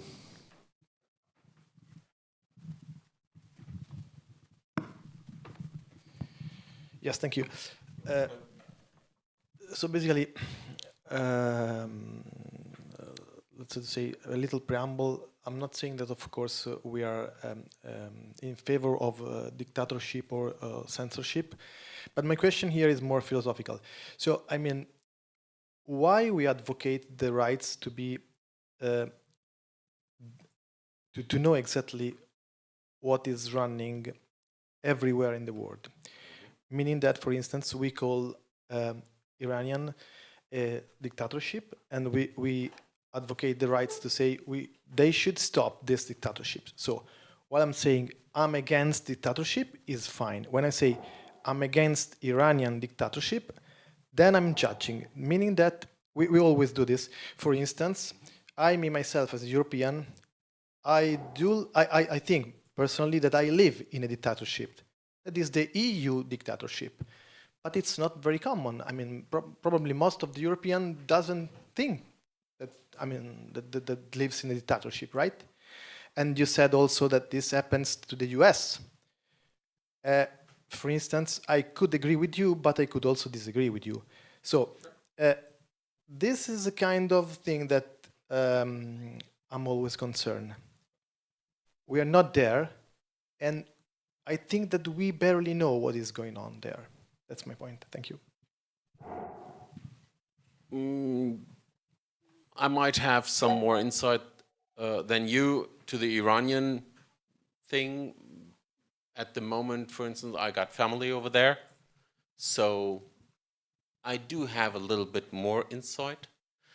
That's the one thing. The second thing is, in a dictatorship, you normally might have kills, for instance, as in the Iran, and the kills went high in the couple of weeks ago, in the past couple of weeks. They have been high all the time. In Europe, as you say, we have a we have a dictatorship in the EU. Yes, in the Iran, you were able to elect, to do elections, but the outcome was normally known before. In the EU, you can try to do correct democracy and can look it up, even though that the rules are not really good. But to call it a dictatorship in the EU, we might philosophically,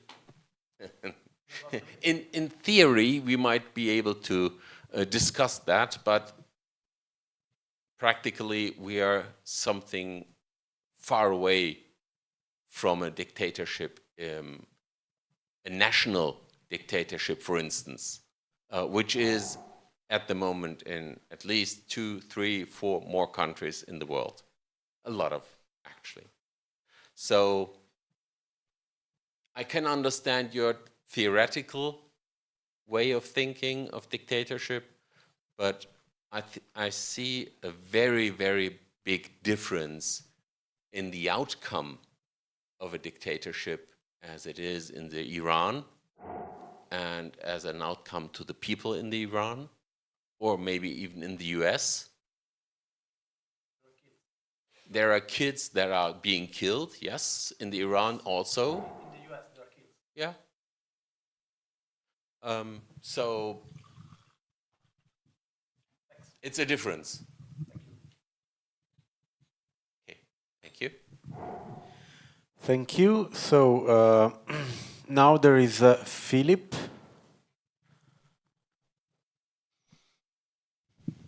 Here we go. Thank you. I think this is an excellent idea on its own. And if I was asked to make a call on this in my national party board, or if it was discussed in Pirate Parties International, I would be strongly in favor of this proposal. The actions of the Iranian regime are horrific, and the Ayatollah has long outstayed any democratic legitimacy that regime might have once had. But Iran is not in Europe. And what I want to know is, why is this a matter where PPU in particular is the right organization to act, rather than the national or the international pirate parties? That's a good question. Actually, as the EU has outside borders, and we do a lot of things in combination of all national countries within the EU's, in combination with the outside. Therefore, it would be something to state that the Iranian regime and the Revolutionary Guards are a terroristic regime and people. And therefore, if we put it on that one, we can put it in the EU to say that all these people should be on a terrorist list, and therefore would at one time be in all European countries to be taken into custody. This would ease up a lot. Yes, every nation can do it on its own, but as you have the Schengen realm, you have the borders of the EU, and if you pass these at one place, you normally can easily travel throughout the whole Europe. So in this case, it would be very good to be a united voice. Thank you. The next is Radu. Hello. In my regards, I wouldn't call it exactly a question, but more of a clarification or maybe some other way of putting the issue. I don't think condemning X or Y regime is, and having to condemn them all, is the quintessential problem at hand, because as someone else has said, there are countless atrocities being done around the world, and I think we do nothing else except condemn them if we had to do all of them to not be accused of selective activism. But I also believe that this is a good litmus test for us as European pirates to make sure that there are minimum standards in what we in our adherence to democracy. I mean, as someone else said, there are issues in America, there may be issues in Ukraine, in other parts in the Middle East, in Iran, but there is a minimum threshold. I mean, as a Romanian, in our revolution to restore democracy, about 1,000 people died, and it was we consider it pretty bad. And what is happening right now in Iran is like at the minimum 5 or maybe 10 or maybe more times that. So I believe if a pirate party or some other member cannot put themselves to condemn something that is so blatant or condemn regimes that are, openly like 100%, no matter how much you slice them, are atrocious tyrannies.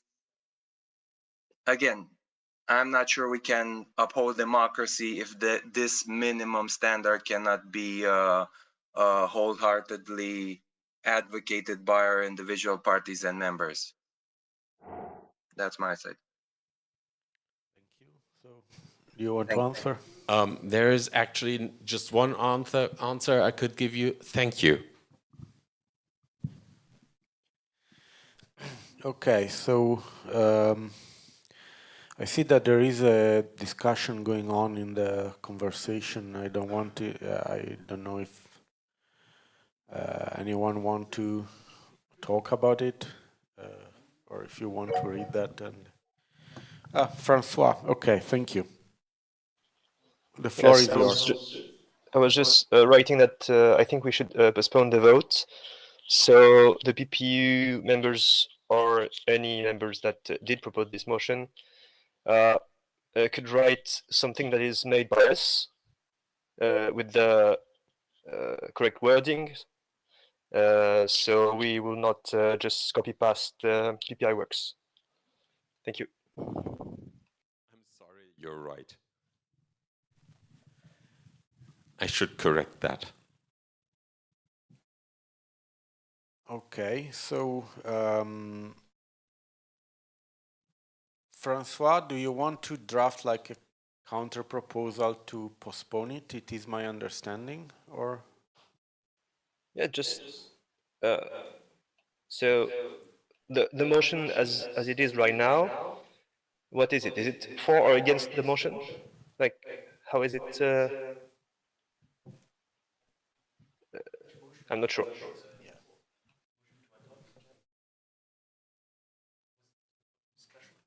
Exactly, that is like we have a motion. So my question, Francois, is: do you want to have instead of voting directly for this motion, do you want to put a counter motion to postpone this vote? Yes. Okay. Would it be fine if I just correct it and give it to you too, Emrod? Sure. Yeah. Yeah, if I may, the motion which was submitted is basically a link, a web link, so it's very unclear what should be voted on. I'm not sure if now is the best time to be drafting a motion in its proper form. So I think the easiest would be first to proceed with deciding, do we want to postpone so we have the time to properly write down something, or do we want to continue fleshing out the proposal right now? So basically that's what Francois is suggesting, but we decide now, do we want to postpone or continue thinking? And yeah, that's to clarify the a bit. From my perspective, I would postpone it for a little time, correct the text, give you the text completely. And Francois, if you would like, I can send you the text corrected one. We have someone who wants to talk to here. 1 second. And then after the postponing time, we would put it up on the agenda again, if that's fine with you all. Okay. Maya? So, as many here might be aware, there has been like a recent other resolution about a very topical conflict situation in the world, in the PPU context, and I'm just like seeing and hearing the perfect echoes of what the conversation that happened around that, maybe with some other nuances, etc. While I will probably also support, like, well, I definitely support postponing, especially due to the very short notice that this motion cropped up with. I would just like to really stress it that, like, I think we should have learned already during the whole previous case that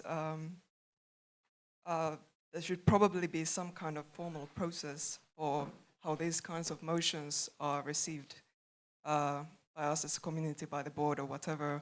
Like, it feels like it would be very useful and productive to have some kind of clear deadline for this, and for someone, unfortunately probably the board or maybe some of our like new volunteers, to organize some kind of, you know, structured conversation and like workshopping and discussion, like just some kind of processing of these before the CMs, just so we might one day actually get somewhere with this. That's all. Thank you.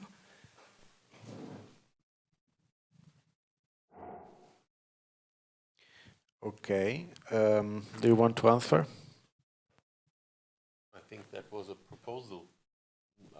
Yeah, there's nothing to answer on it. Well, it okay. would be your part.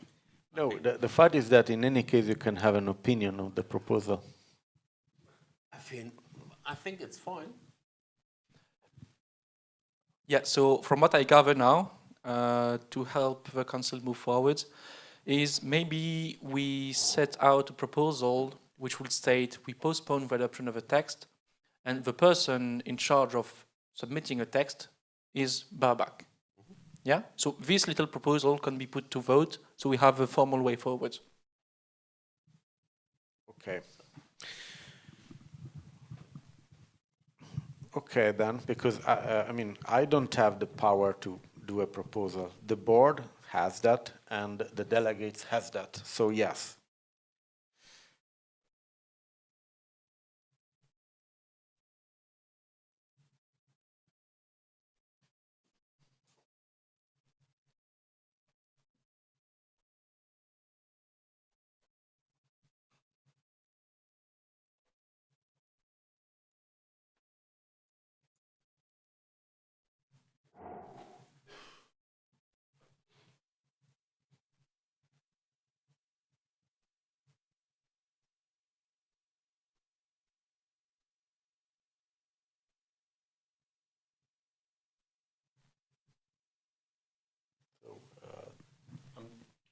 Going back and putting now. Okay. For now, I'm going back and creating something.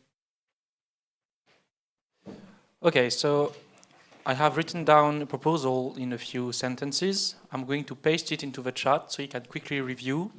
And unless we hear major screaming, I suppose, we can put it to vote. Yes, I need to know who is putting forward this, though, because this is a counter motion technically, or a motion. So I would suggest that the French Pirates with François put it forward as it was their original intent. Please confirm, François, if you are okay with the text I submitted. I see a yes, but I don't understand if it's okay. You sent it right when I pressed the yes.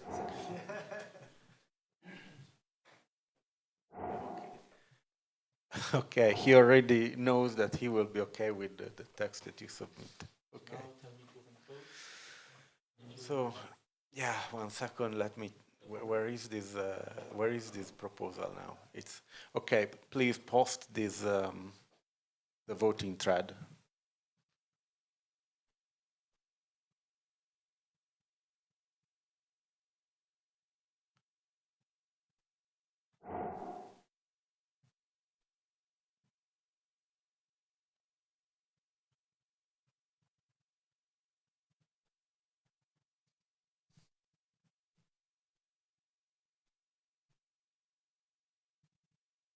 Okay.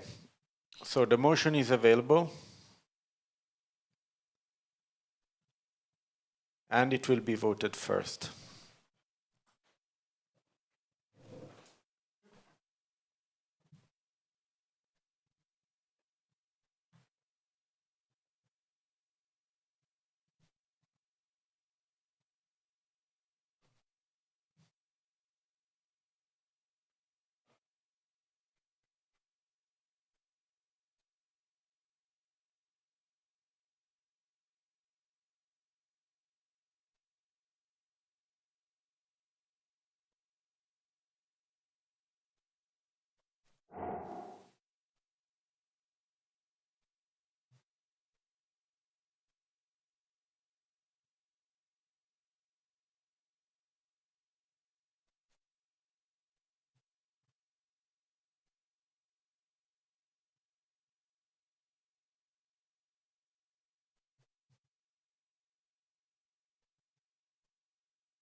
Is some Czech pirate, Czech delegate online?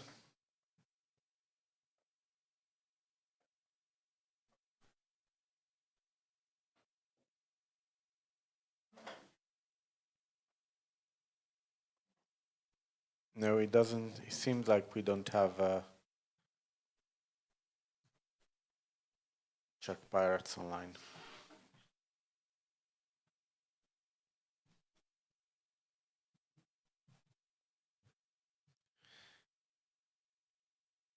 Okay. So I think we can close the vote.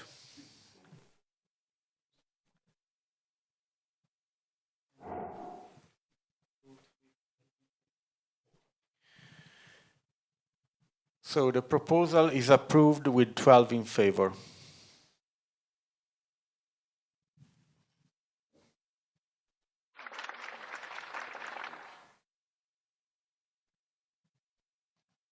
So Babak, you have work to do in the next weekend.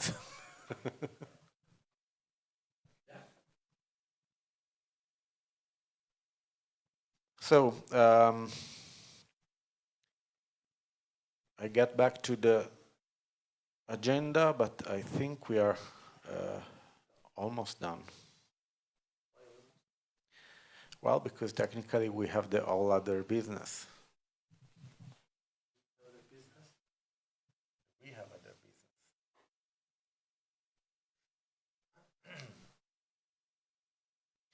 Okay, so is there anyone who wants to raise something for the all other business?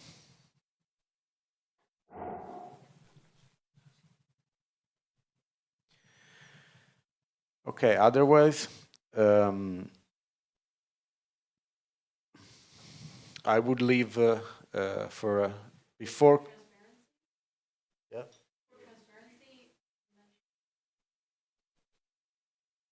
Just for transparency, we mentioned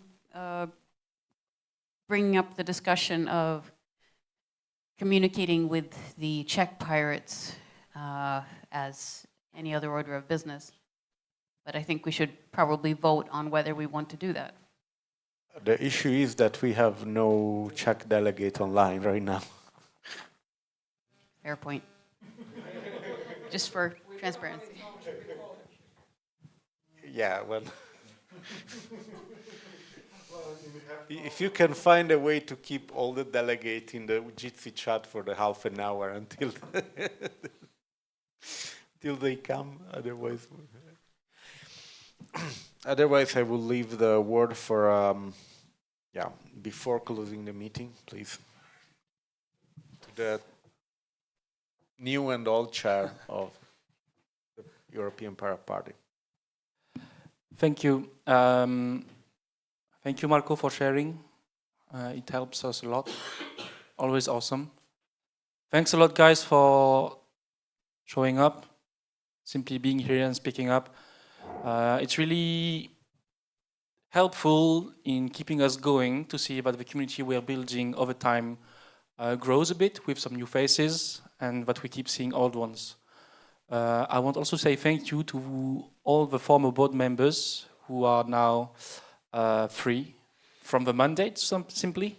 And a big welcome to the ones who joined. We will have a lot of work to do, but as I said, it will be a nice way forward because we will be fighting for what we believe in. Once again, and I believe this will be the end of my small speech, thanks everyone for showing up, and let's make sure that we are still here for each other. Yeah, correct. Alessandro reminds me that as is tradition, we could try to have a family picture. So Marco, do you want to try and direct that? Yeah, we can try to have this family picture, so I will turn on my camera too. So yeah, basically for the family picture, everyone should be turning the cameras on. And then, or at least everyone who's willing to do so, no obligation. And we try to take a nice screenshot. It's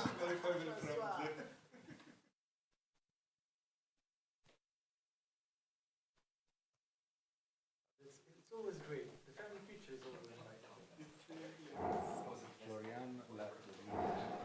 Yeah, I have to join another way for the camera to work.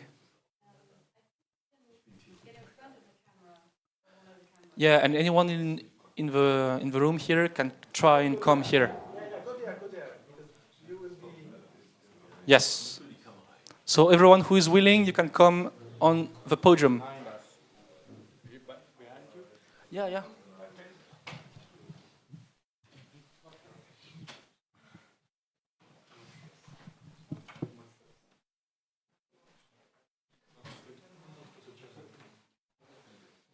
White view.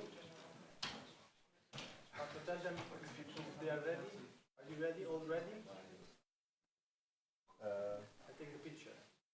I take the picture, right? I think, yeah. Is it possible to move the camera so that... I take the picture. Smile. Serrati, smile. Smile. Hey. One picture taken. Great job, guys. Take it already? Another one. Yeah. Another one. Noi la c'è una tabla della carta. Yes, that's dedication, right? Yeah. Great job. Done. Thank you. Thank you.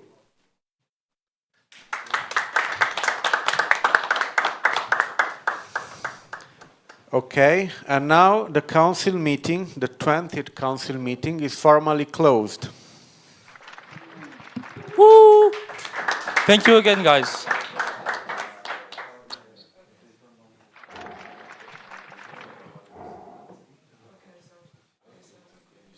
Ciao ciao!